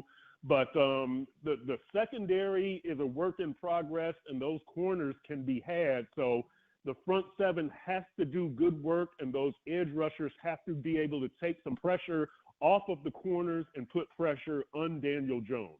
Of course, they also added Juju Brents, former Colts cornerback, after he was waived by Indianapolis. And Storm Duck is a terrific name. I love that name. I know, one of the best names in the league. I know. And ironically, Jake, he played for a school that was a bird. Really? Yes, Louisville. Cardinals. Chirp, chirp. On the offensive side of things, it's no secret how much drama there has been around Tyreek Hill dating back to last year. What is his relationship like now? I know he's not a captain for Miami, with Tua and with the rest of the Miami team. I think it's fine. I really do think it's fine. You know, as I always say, Tyreek's gonna Tyreek. You know, he look. I think Tyreek is headed to the Hall of Fame if he continues doing what he's done. You know, with the exception of last year when I think he slacked off to, well, not slacked off, slumped down to 949 yards receiving or whatever it was. Tua missed 6 games, so that was a big reason why. But you know, with Tyreek. You know, that guy produces on the field. You know, I think the first year he had, this is his 4th year with the Dolphins. First year, I believe, was 1,710 yards. Second year, 1,799. And he was, you know, on pace for 2,000 until he got a horse collar tackle against Tennessee late in the season. That slowed him down late. You know, with Tyreek, he's a lead by example guy. And when you talk about Tyreek not being a team captain, I think it's the story there is the Dolphins have a team vote for team captains. Team captains aren't appointed. Team captains are voted on by players. And I think it's more of a statement that the players decided no more of this stuff, no more of this Tyreek nonsense. We're not going to tolerate him as a team captain when he's doing all of these things. You know, Tyreek's off the field behavior. He started last season before the opener being detained by the police outside of Hard Rock Stadium. He ended the season in the finale against the Jets with the, you know, what we call the I'm out speech, where he said, I can't do this anymore. I might need to be traded. I can't, you know, be around here if we're not going to be making the playoffs and winning playoff games. I thought it was a good thing for the other players to draw the line in the sand and say, we're not going to tolerate this. So Tyreek's relationship with them is good, and I think the real story there is that maybe the team is saying no more of this foolishness. But Tyreek can lead by example. He doesn't need that C on his jersey like he said yesterday. How did Storm Duck not go to Oregon? Oh, I mean, yeah, that's a good one, yeah. Or Miami or Iowa State. Yeah, I mean, you got to be a hurricane, a cyclone, or a duck, right? I mean, it's got to be one of those three. All right, Chris, last thing before we let you go. You know, South Florida traffic. I mean, we all know about South Florida traffic, and you got, 6 lanes wide, and it's always backed up. But let's imagine the AFC. I want you, Chris, to think about the AFC in, like, late November. You got a 6-lane interstate. The teams that are on their way to the fast track to the playoffs are all in the left lane, and we anticipate that's probably going to be Kansas City and Buffalo, and, those Baltimore, teams are in the left lane. Yep. It feels like right now that Miami, the Indianapolis perspective would be that Miami and Indy are probably in the same lane, and they're both trying to merge over. And it's like, well, that car there, I'm not going to let him over, that kind of thing. When you look at it, you see the Indianapolis Colts. I want the outside Indianapolis perspective. You see the Colts being the majority of this season in what lane of this interstate and how close to getting their way into the left lane? Oh, boy. Probably second or third lane trying to merge over. I'm looking at the Colts probably. They were 8 wins last year, if I'm not mistaken. I'm looking at the same thing from the Colts this year. Maybe they get to 9 wins. I don't see them as a playoff team at this point. And so I see both the Dolphins and the Colts going into December around 500, whatever that number would be, 6-6 maybe, or 7-6, whatever it would be. For the Dolphins, one of their big problems is they don't play well in December and January. And so they've got a pretty full schedule. The Dolphins do in December and January. They're playing at Pittsburgh on Monday night. They're playing Tampa Bay. They're playing Cincinnati. And so it's going to be rough for them down the stretch. I don't know what Indy's schedule is down the stretch. But I see them both as 500-ish teams just trying to merge over into that left lane going into December and January. Injuries are going to be a factor. Schedule is going to be a factor.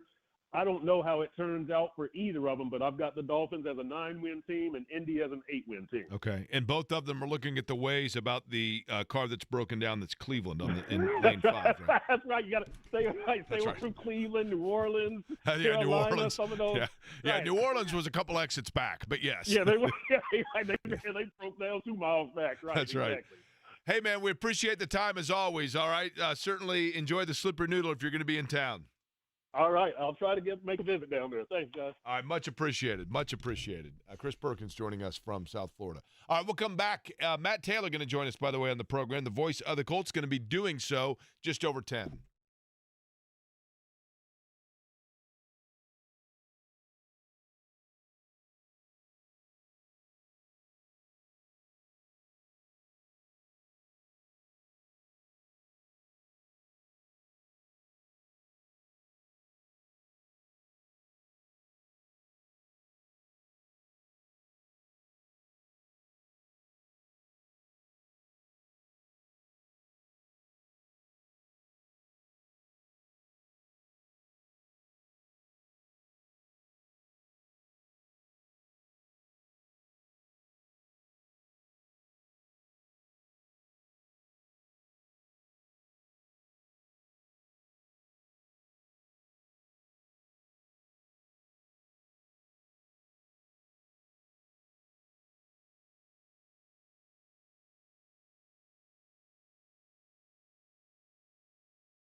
The Indiana Fever, boy, the hits just keep coming. And I realize this is a player who has been injured, and thus they have already had to adapt of life without. But once again, Eddie, another player on the roster we now know will not be returning for the rest of the year for the Indiana Fever. It's not Caitlin Clark. It is Chloe Bibby, the Australian who they brought in a couple months ago, I think in July, at the end of July. She had been dealing with a knee injury for like 2 weeks and missed like 3 or 4 games. Then she was off the injury report. I can't exactly remember when that was. And then she was back on it, missed a game, and now they have ultimately decided that she will not be able to suit up for the remainder of the season. So, yet another loss. They are in action tomorrow taking on the Chicago Sky, correct? Yeah, and as a ancillary move, they brought back Bree Hall for the rest of the season. She was one of those players that was on a hardship contract for the Indiana Fever. And then when I think it was Sophie Cunningham's injury, they decided to bring in Shea Petty, and they let Bree Hall go because they wanted to go to the avenue of a veteran who has played a lot of time in the WNBA who can handle the basketball. So instead of a player like Hall who had minimal to no experience in the WNBA, they brought in Petty with the veteran leadership. If you were to survey, Eddie Garrison, fans of the National Football League, with this being the opening day of the NFL season, Cowboys-Eagles tonight, if you were to survey and go to every franchise in the league, and let's say you were to get an email list of every season ticket holder in the National Football League. Okay. So you are literally, what are there, probably 40,000 season ticket holders per franchise, 32 franchises. You're looking at 1.3, million people, roughly? Yeah, roughly. So if you were to survey all of them and tell them that they are going to win a contest where they are able to go and pick any other 5 franchises, not the one they're a fan of, but any other 5 franchises, and witness and attend and experience a home game of that team, not based on their team going and playing there, but just simply experiencing the home game atmosphere in the stadium of a different NFL team. Based on the experience, not the city, I'm talking about just the stadium game experience. What do you believe would be the 5 franchises that the highest percentage of NFL fans would say, I've never been to a game there, but I want to experience it? Buffalo. Okay. Cleveland. Okay. Because of the dog pound. Oh, that's fair. Would you throw Pittsburgh in there because of the terrible towels? It's probably high on the list. I think there's very clear number 1 and probably a pretty close number 2. Okay. But what you've said so far are good. Any others that jump out at you? Vegas. Okay, I think that's way up there. But again, that's because of the atmosphere, right? Yes. But because of the city. But do they still do the black hole in Vegas like they did in Oakland? I think so. I think Vegas would be up there just because people are like, oh, man, it'd be fun to be in Vegas. But if you're just talking the stadium atmosphere, I still think that would be up there. I think there are 3 big ones that you're missing that probably would be the top 3. Okay. Fester on it and think about it. Green Bay. I'm going to bring Matt Taylor into this equation, too, because he's been to most of them. And that's one of the things I'll ask him, and I'll do it next.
Colts Dolphins Sunday, Lucas Oil Stadium. You can hear that game, of course, on this radio station. And when doing so, you will be hearing the dulcet tones of Matt Taylor describing the action. He joins us now on the always busy and available to be sponsored guest line. Matt, I'm going to begin with a question that I was just posing to Eddie. Allow me to lay down for you the groundwork of said question, and then we want the Matt Taylor answer. Are you ready? Let's do it. Okay. If you were to take every season ticket holder in the NFL, let's say there's roughly 1.3 million people that have season tickets to their respective city's NFL franchise, and you were to simply say to all of those people, you get to select 5 road games to attend, not to see your team, but just 5 NFL franchises to go and see a home game in that team's stadium, not based on a place that you think would be a fun city, not based on the weather, but simply based on what you would believe to be the best in-game experience in a stadium and just a legendary must-do sports bucket list item in the NFL. What do you believe would be the 5 franchises that would tabulate the highest number of votes of season ticket holders within the NFL saying, I want to see a game there? Green Bay, Kansas City. Yep. Probably Dallas because of the magnitude of the facility. Yep. Right, and the big scoreboard.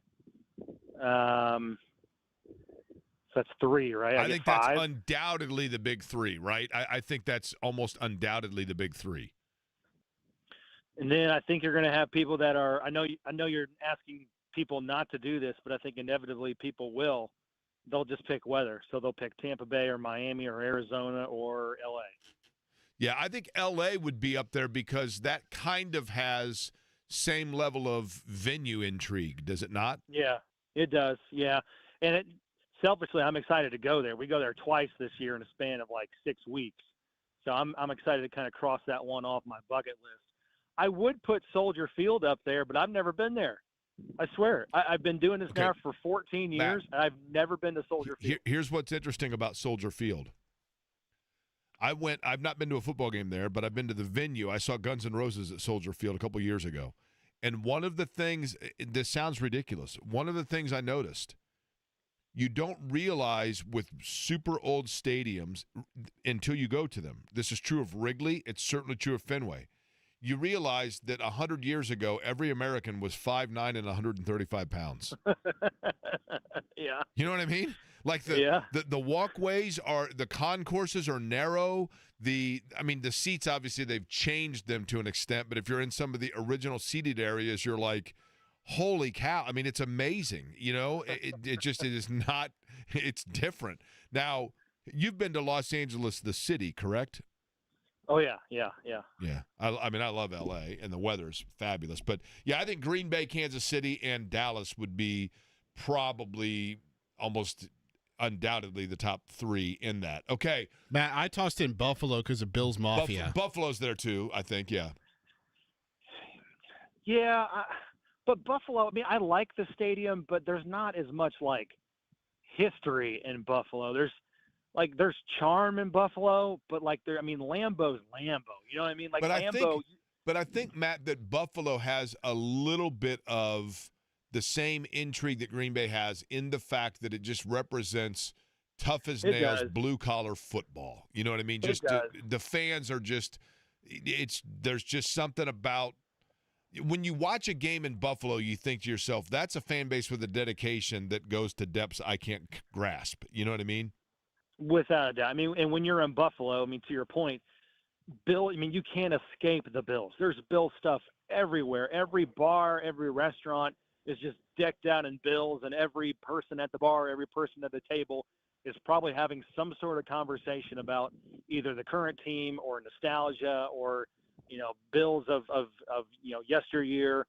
But I don't know, they're building a new stadium right next to the existing stadium right now. I was just there. Yeah, I was just there like a month ago. So, I mean, that's going to be a big-time upgrade. Whereas Lambeau, they would never think to build a new stadium next to Lambeau. You and I might have talked about this. What is the awkward teenage years of a stadium? In other words, how long does a stadium have to go being a dump before then it becomes retro cool? That's a good question. Because I'm sure Wrigley was outdated and Right. antiquated at some point, and now it's like a destination where everybody has to cross it off their list because of how historical And they charming think it is, right? Yeah. Yeah, exactly. I don't know. It's a good question. I think Market Square Arena was probably on its way there to becoming. I mean, it was antiquated, but it was also like I Totally. don't know.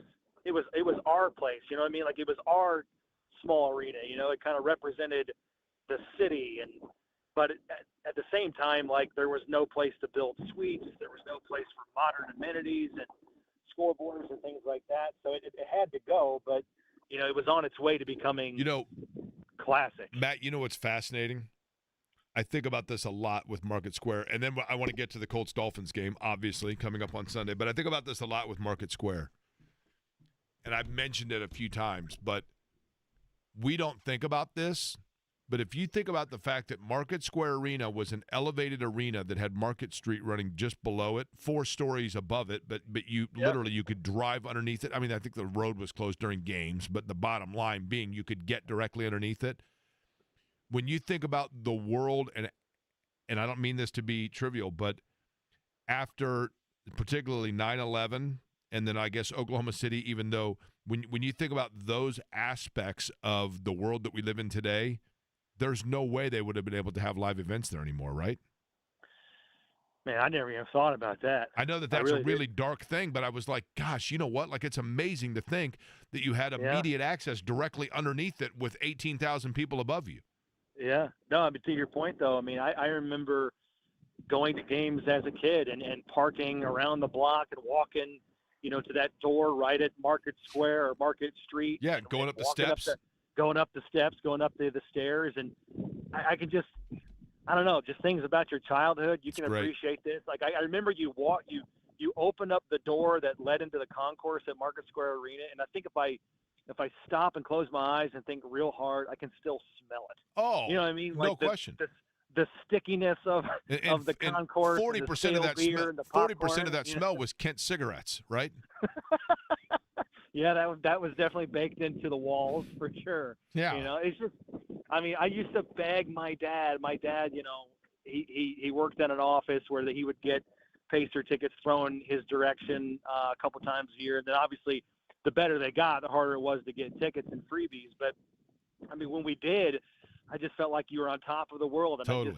I always remember those moments and how special they were going to games with him and, the whole experience getting to our seats. Matt, it's what I said when they were in the finals this year, is all of that reawakened for me, right? Going down to see Wayman Tisdale and John Long and, you know what I mean, Steepo. And all right, so for kids, obviously today in 2025, those memories are going down to Lucas Oil. It's to watch the Colts. It's to see this time of year when hope springs eternal and there's optimism. And I've said I do like the roster. I know the quarterback position is one that is of intrigue, but I like the roster in general. But from what you have been able to tell, we just talked about it with Chris down in Miami. From your perspective, the thing about the Dolphins that the Colts might be able to take advantage of, or is this even, Matt, at this time of year, are they even game planning of breaking down film on what they think Miami's going to do, or do you just in week one kind of push in on who you are and wait to see what the opponent does? Yeah, I still think you can game plan based on personnel and tendencies of coordinators and things like that. Defensively, they still have the same coordinator from last year, Anthony Weaver.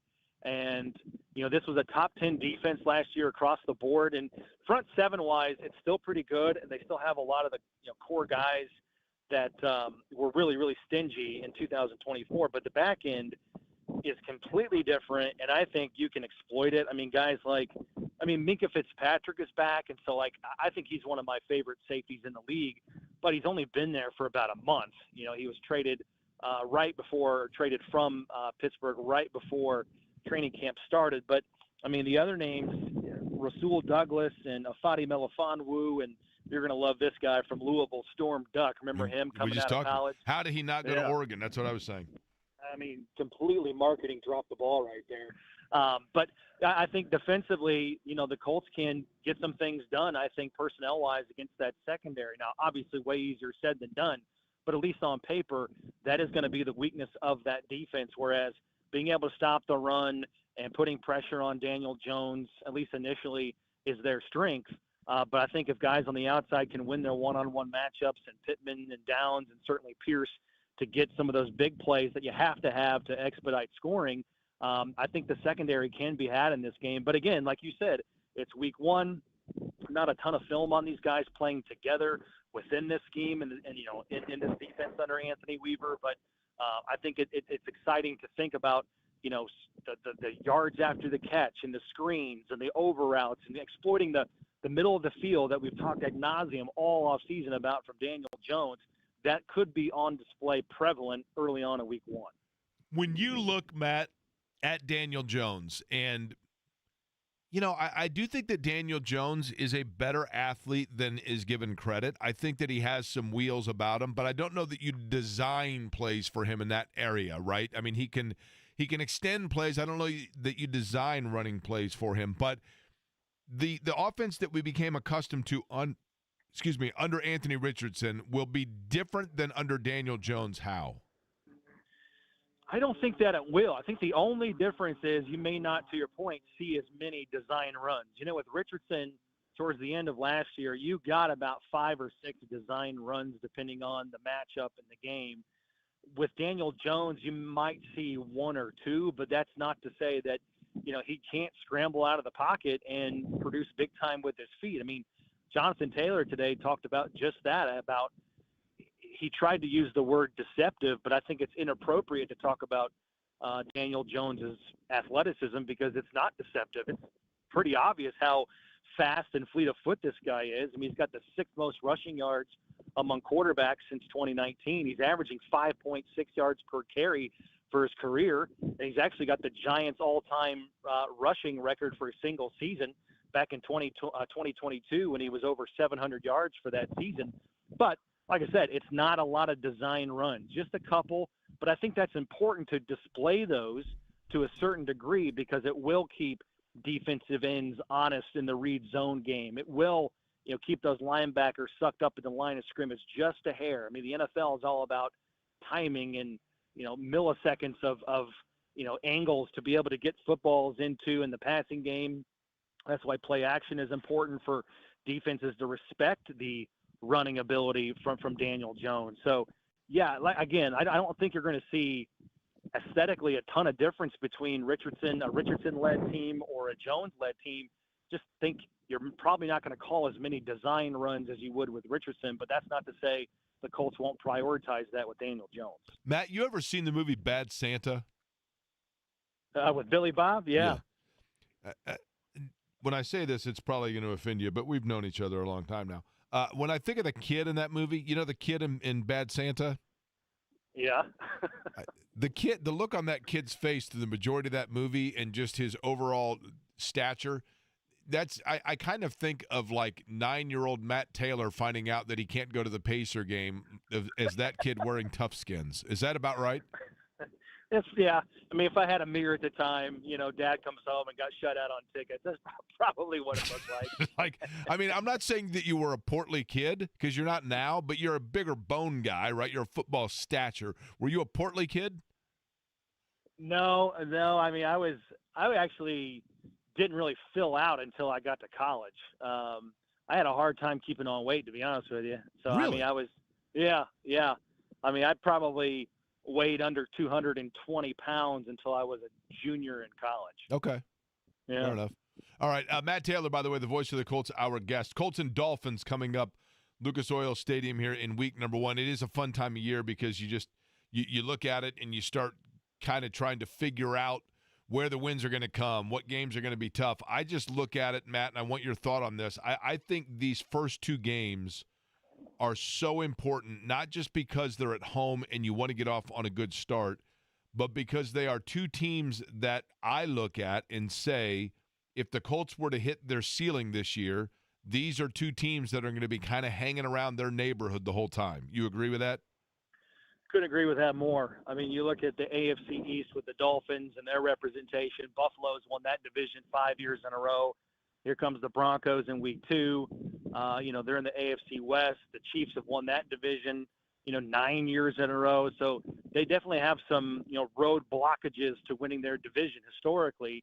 And so you start thinking about wild card ramifications right out of the gate. And, these head-to-head matchups are going to, I think, just hold a ton of weight and hold a lot of magnitude when you start getting out the tiebreaker situations like we always do inevitably towards the end of the season, weeks 15, 16, 17, and so on and so forth.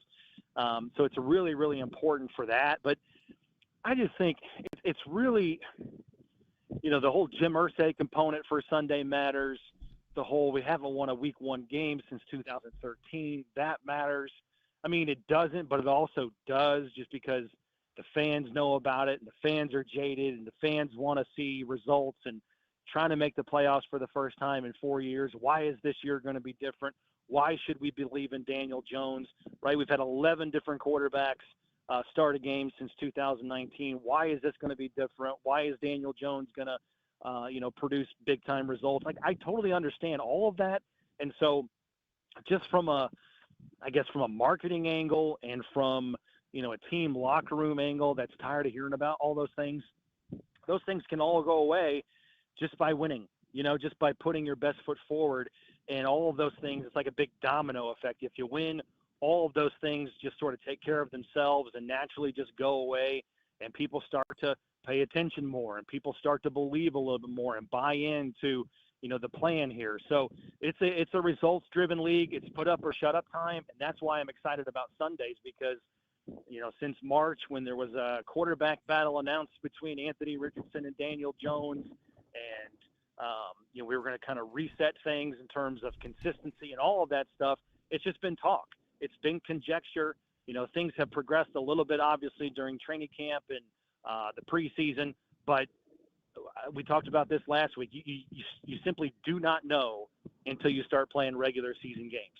Like things you think you are confident in that are going to be strengths of your team, you just do not know how those things are going to unfold until you start playing regular season games. So personally, I'm really excited for Sunday because we're going to get some concrete answers to some questions that we've been debating and kind of kicking around for the last, 5 or 6 months. There has been, one of those questions, Matt, is that of when are we finally going to see A.D. Mitchell show why he was drafted where he was and why there has been belief in him. And my concern would be that now schematically they do things that are not necessarily there to showcase A.D. Mitchell. Am I wrong? No, I mean, last year schematically, A.D. Mitchell was very much involved in this offense. And for him, getting open was never the problem. It was just finishing routes, interpreting defenses, and finishing the play. I mean, his catch rate last year was like 47%.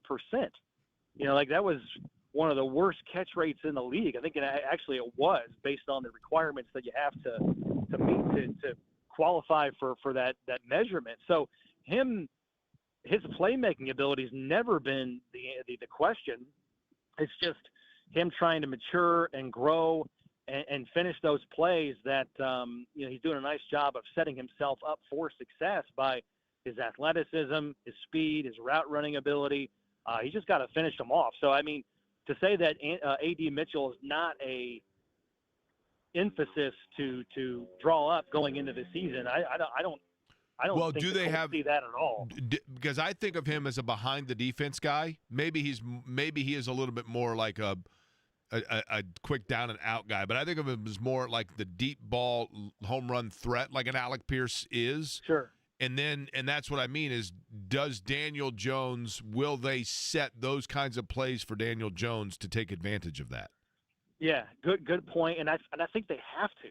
I really do. I mean, I've talked about this a lot. I mean, Jonathan Taylor is going to be the focal point of the offense, and every defense is going to sell out to, take him away first and foremost. But in order for Jonathan Taylor to reach his full potential, if that's the right way to put it, within the offense, is you got to have more in the passing game, right? I mean, twice in his career, Jonathan Taylor's been over 1,400 rushing yards, and the Colts haven't made the playoffs in either one of those seasons. They have to have more in the passing game, and they have to have more in the explosive passing game where Mitchell and Pierce specifically, are accentuated. And it's just hard to score on drives when you're going 10 to 12 plays. It just is. A lot of things can screw it up. You can get a pre-snap penalty, you can get sacked, and all of a sudden you're behind the chains. So you got to have the threat of those big plays to lighten up the box and then to also widen out the defense so that they respect what you're going to do on the outside, big play potential, outside the numbers, so that you can then take advantage of, the defense in terms of how it reads then to run Taylor, on the downs where it's appropriate. So, yeah, I mean, for his career, Daniel Jones is like 6.8 yards per attempt. And for those that don't know, like a good yards per attempt number is like 7.5, 7.8, somewhere in there. So Shane Steichen, I think, is definitely stressing that to Daniel Jones that, hey, we got to hunt those completions like we talked about. You got to be consistent, but also this offense has to have those big plays to help mitigate scoring and, for this offense to reach its full potential with all the weapons, Taylor in the running game over the middle of Tyler Warren and Josh Downs. And then on the outside, we have to be able to incorporate Pierce and Mitchell, to stress the defense fully. Okay, lastly, Matt, here we go. I want you to give me, I think we did this last year as well. I want you to give me 2 names. You can do 3 if you'd like, but give me a couple of names on this Colts roster that you need to introduce people to it and prepare them now because you're going to be saying their name a lot this year, and people might not be familiar with them. They might not have heard the name. It's a new face. It's a new name. It's a new scheme, whatever it might be. But when you look at it, you go, yeah, I better, you're sitting around the house going, I got to practice saying this guy's name because I'm going to be saying it a lot. Well, I think on defense, Joe Bocci is going to get a tremendous opportunity. Right now, he's listed as the starting linebacker along with Zaire Franklin. And Joe was with Lou Anarumo for the last 4 years in Cincinnati, was primarily a core special teams guy for the Bengals. I mean, I think last year he only played 37 snaps on defense, and he's only made 2 starts in his career on defense. But he was behind some really good linebackers there in Cincinnati, so he really didn't kind of get his chance. But here with the Colts, Jalen Carlisle starts the year on IR. He was kind of battling for time with guys like Cameron McGrone and Austin Ajike, and he earned that starting job. So you're going to see number 48 out there a lot for the Colts. That is Joe Bocci, was a stud in college at Michigan State, and is really excited about, taking on more of an opportunity here and knows this defense like the back of his hand. Like I said, he's been with Lou Anarumo for the last 4 years since he broke into the league. So he's been teaching that defense to a lot of guys that are, in that first year under this scheme. So I'm excited about his opportunity and what he can add to the defense. Now, that being said, Lou Anarumo is also a big sub-package guy. So he's going to play with, 5 cornerbacks or 5 different defensive backs, sometimes 6, which will then take Bocci off of the field depending on the matchup. So, just kind of keep an eye on him in terms of his playing time and fluctuation. And then on offense, I'm still excited about DJ Giddens. He's going to be, at least as of right now, probably the primary backup running back to Jonathan Taylor. Now, right away, we've talked about this internally.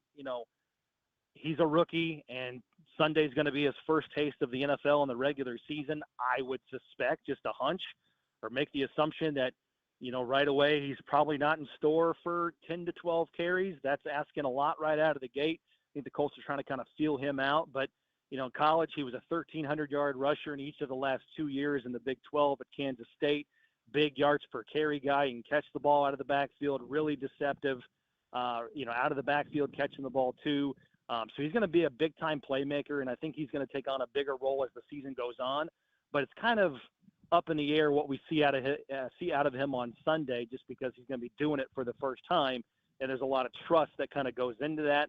So it wouldn't surprise me to see Taylor get his typical, 18 to 22, 23 carries in this game on Sunday, and then the Colts try to reevaluate just how, up to speed DJ Giddens is after watching the game film, I should say, and then kind of reevaluate his role, weeks 2 and 3 and beyond. First concert you saw at Market Square Arena? Tom Petty and the Heartbreakers in 1997. That's pretty good. That's solid. Yep. Solid. Hard to beat. That is. All right, Matt. We look forward to it. Coming up Sunday, Colts Dolphins, Lucas Oil Stadium. We'll be listening to it. I appreciate you guys. Be well. All right, Matt Taylor, the voice of the Colts. We come back. A key component from a basketball standpoint out for the year. We'll get back into that next.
We were asking Matt Taylor the first concert he attended at Market Square Arena. The first concert anyone could have attended at Market Square Arena was this guy, Glenn Campbell. The first event at MSA, anniversary coming up of it, it was September 15th of 1974. That concert for Glenn Campbell. And, I'm curious what the last concert would have been at Market Square. If Market Square was obviously closed in 2001, it was imploded in 2001. I can't remember if it was 2000 or 2001 because it sat dormant for a while. It's probably an obvious answer that I'm missing. The last event there might have been a Pacer game, and then they shut it down. But there had to have been a concert just before that. What we do know, speaking of shutting it down, Eddie, is there is a guard for the Indiana Fever who now will not be part of their game against the Chicago Sky tomorrow night, nor for the rest of the year. Yep, Chloe Bibby. I don't know if she's a guard, Jake. I think she's more of a forward, like a swing, wing type. Yeah. Out for the rest of the year with a knee injury. Don't know what the details are. Just know it was a left knee injury for Chloe Bibby that she suffered in a warm up before one of their games within the last month or so, and has not been able to suit up since. That, again, it's funny because I said guard automatically in the back of my mind because they've had to rotate through so many people with the fact that between Caitlin Clark and then obviously everything that's gone on at that position, seemingly every time, Eddie, they try to find somebody to give them balance in the backcourt or on the wing also, right? I mean, both of those positions, they have just been devastated by injury. Yeah, I mean, Ari McDonald, a player they brought in mid-year, out for the season with an injury. Sydney Colson, a player they signed in the offseason, out with a torn ACL. Sophie Cunningham out for the year. Chloe Bibby out for the year. It's just, I don't know if there's ever been a team in the W that's had to endure this many injuries before. October 17th of 99, ZZ Top played Market Square Arena.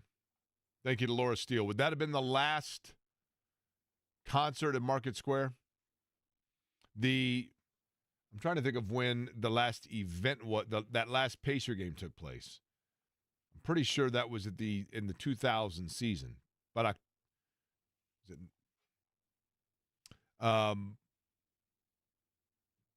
ZZ Top would be kind of a fitting closing, I guess, especially like ZZ. Did you like ZZ Top, Eddie?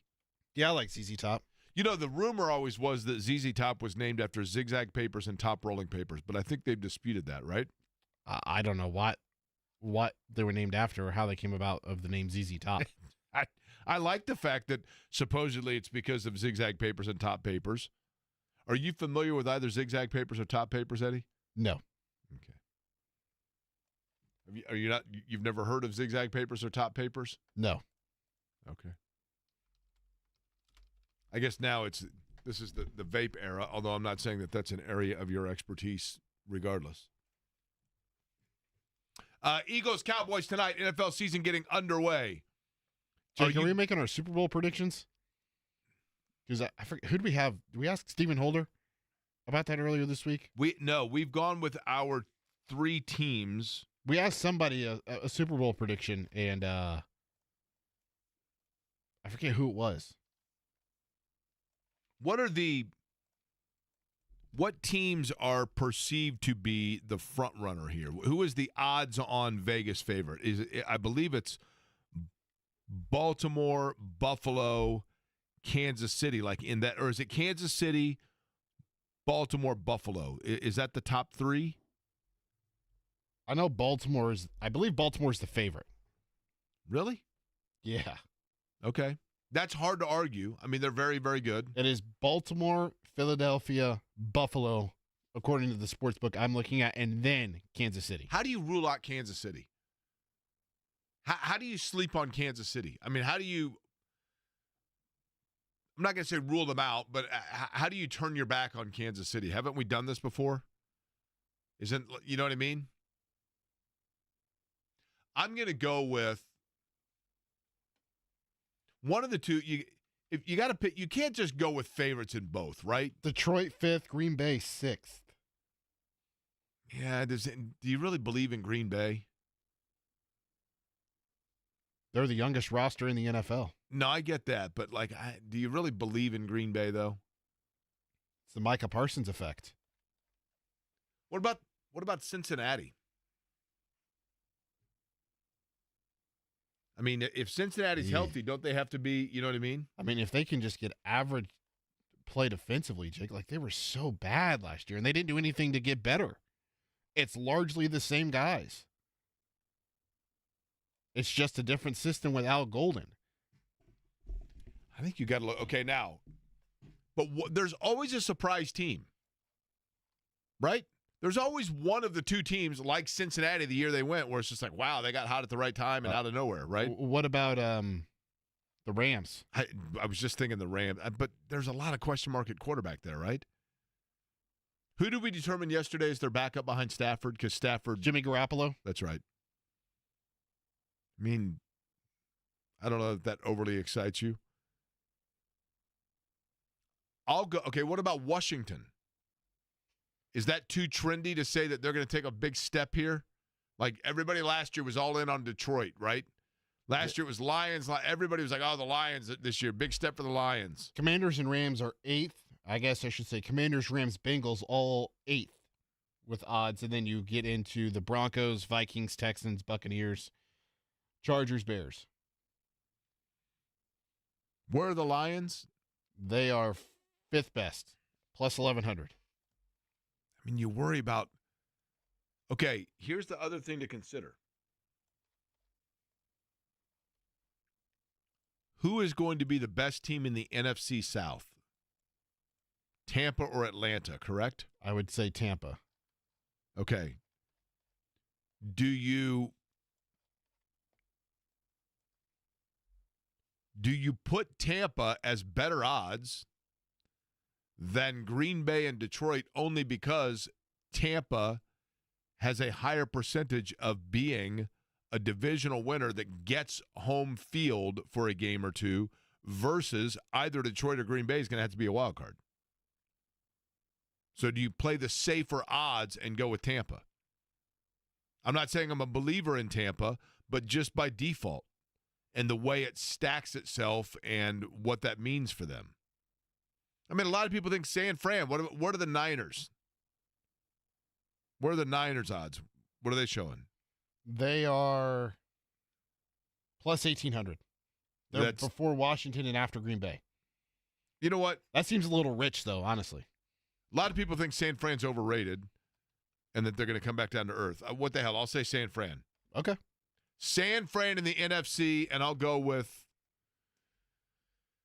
I've already kind of spent my stretch roll here. I'll go with Baltimore in the AFC. So I'll go Baltimore, San Fran. Haven't they played in the Super Bowl twice already together against one another? Yes. They had the lights out one, right? Yeah. I mean, that's not very original by me. But I'm just going. I'm not sitting here breaking it down and analyzing it and looking at. There we go. Baltimore, San Fran. I'm going Chiefs, Rams, and the Chiefs win. Get back on top. It's hard to argue that. I mean, Yep. I'm not going to sit here and I hate to be that guy. I'm going with where I'm going just to somewhat be the iconic. I just need to see Lamar win in the playoffs. That's fair. I do think Harbaugh's a heck of a coach. And you know what's funny is the power of suggestion. I just look at Baltimore and I always say to myself, like, they're going to be great defensively. I mean, are they? Like, Ray Lewis and Ed Reed ain't walking through that door, but I feel like they are. I just automatically the branding of the Baltimore Ravens is they're like this smash mouth, make your mouth bleed football team. I have no idea if that's. I mean, Lamar Jackson is a big reason why they are what they are, and yet that has nothing to do with their defense. Right. Their defense is going to be really good. They always are. I mean, that's their whole mantra. I'm talking about like the best. They could be the best in the league. Like I they've think got Baltimore they're would be loaded. a fun visiting. I think that'd be a fun home game to go to also, just because I love the city of Baltimore. I think it's cool. purple and black is a nice mixture as well, is especially if cool. it's a night game. I'm wearing black tennis shoes today, and you told me I don't look weird in these? No. Okay, good. J&B, we will do the crossover next. Brought to you by Love Heating and Air. We'll find out what he's got lined up for the big show and recap for you a couple of items that came of note today. We'll do it next.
Dexy's Midnight Runners. You just heard John mention it. He is up at Joe's in Castleton. He joins us now, brought to you by the good guys at Love Heating and Air and Gals. Love-HVAC.com, 317-353-2141, the telephone number. Over 100 years in business for Love Heating and Air, an official Heil Heating and Cooling dealer. John, everything looking good up in Castleton?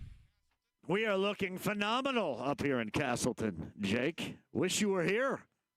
You know what? I might have to swing through there. I've got to go up on the north side at some point today, so I might have to swing by to say hello. I do. I think that is a very special plan you got right there. Well done. Thank you. What's lined up for the big show today? Well, we got our Larceny Bourbon Locks, Luna Azul Tequila shots. Are you having a difficult time selecting between the Dolphins and the Colts in week number 1 at all? Is it difficult? You know what? I'll say for the sake of the conversation, yes. But in reality, I think the Colts are going to win, man. I'm telling you. I think they're going to win. Yeah, the one thing that stands out to me is how good Miami starts the season. And in a moment, they are so gifted and so talented, and right now healthy at positions in which you need to be healthy. That is what is my concern, more so than anything else. Like, if this were later on in the season, I think I would have much less concern. Like 7-4 in the first month of the season under Mike McDaniel, and then things for them kind of go down the toilet. And obviously that goes as their quarterback injury situation goes. So that part does concern me. I mean, they definitely have. I think they're going to be. This is going to be a good first test for that Lou Anarumo defense because of the fact that Miami is going to want to get their, Waddle and Hill and, get those guys out where they can get chunk plays. But in talking to Chris Perkins earlier, for example, I mean, they do not have much of a running game at all to keep a defense at bay.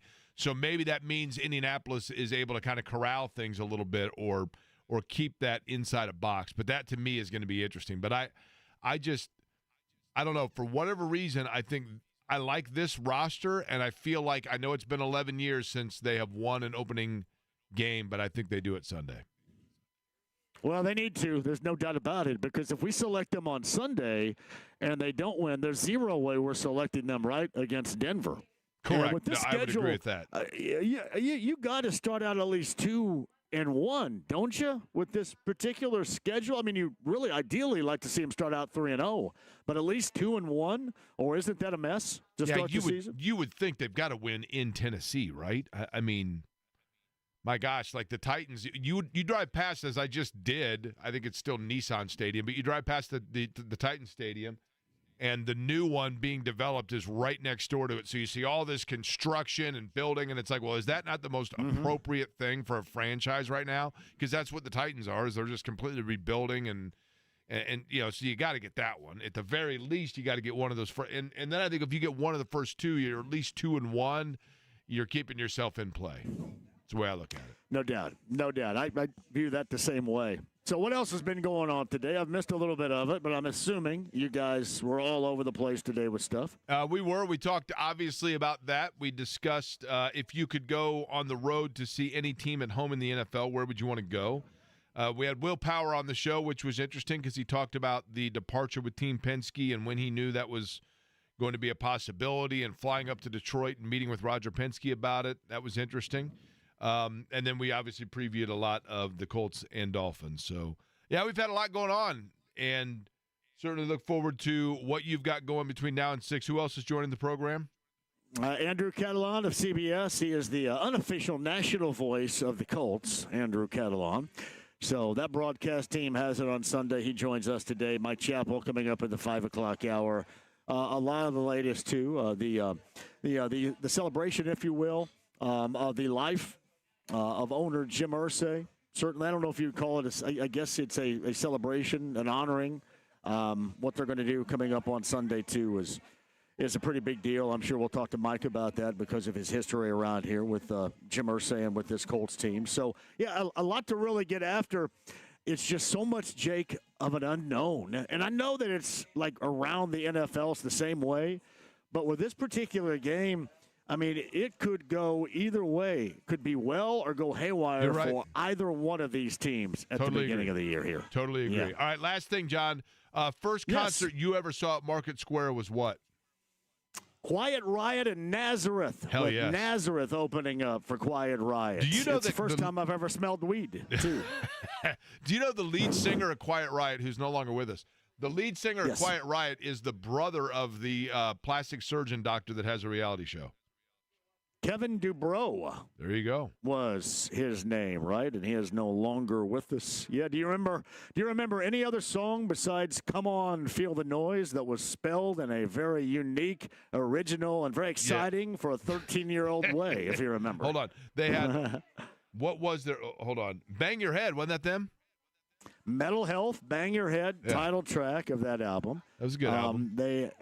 He had a Carlos Cavazos had a guitar solo called Battle Axe. Do you remember the song Slick Black Cadillac? There's one for you right there. Yeah. And that you're getting into the weeds, and you can almost smell it from here when you're talking about that. I know. Quiet Riot. You could, man. That's back when that White Castle that was right down there on South Street was really popular. Oh, if yeah. you remember. Remember that White Castle? Oh my goodness. Back Only before you place had open. Judges shooting each other in the parking lot. Yeah, exactly. All right, John, we'll look forward to it 3 until 6. Got it, Joe's pal. up in Castleton, right? You got it. All We're right. here. J&V will be there. We will throw it out to him here in just a couple of minutes.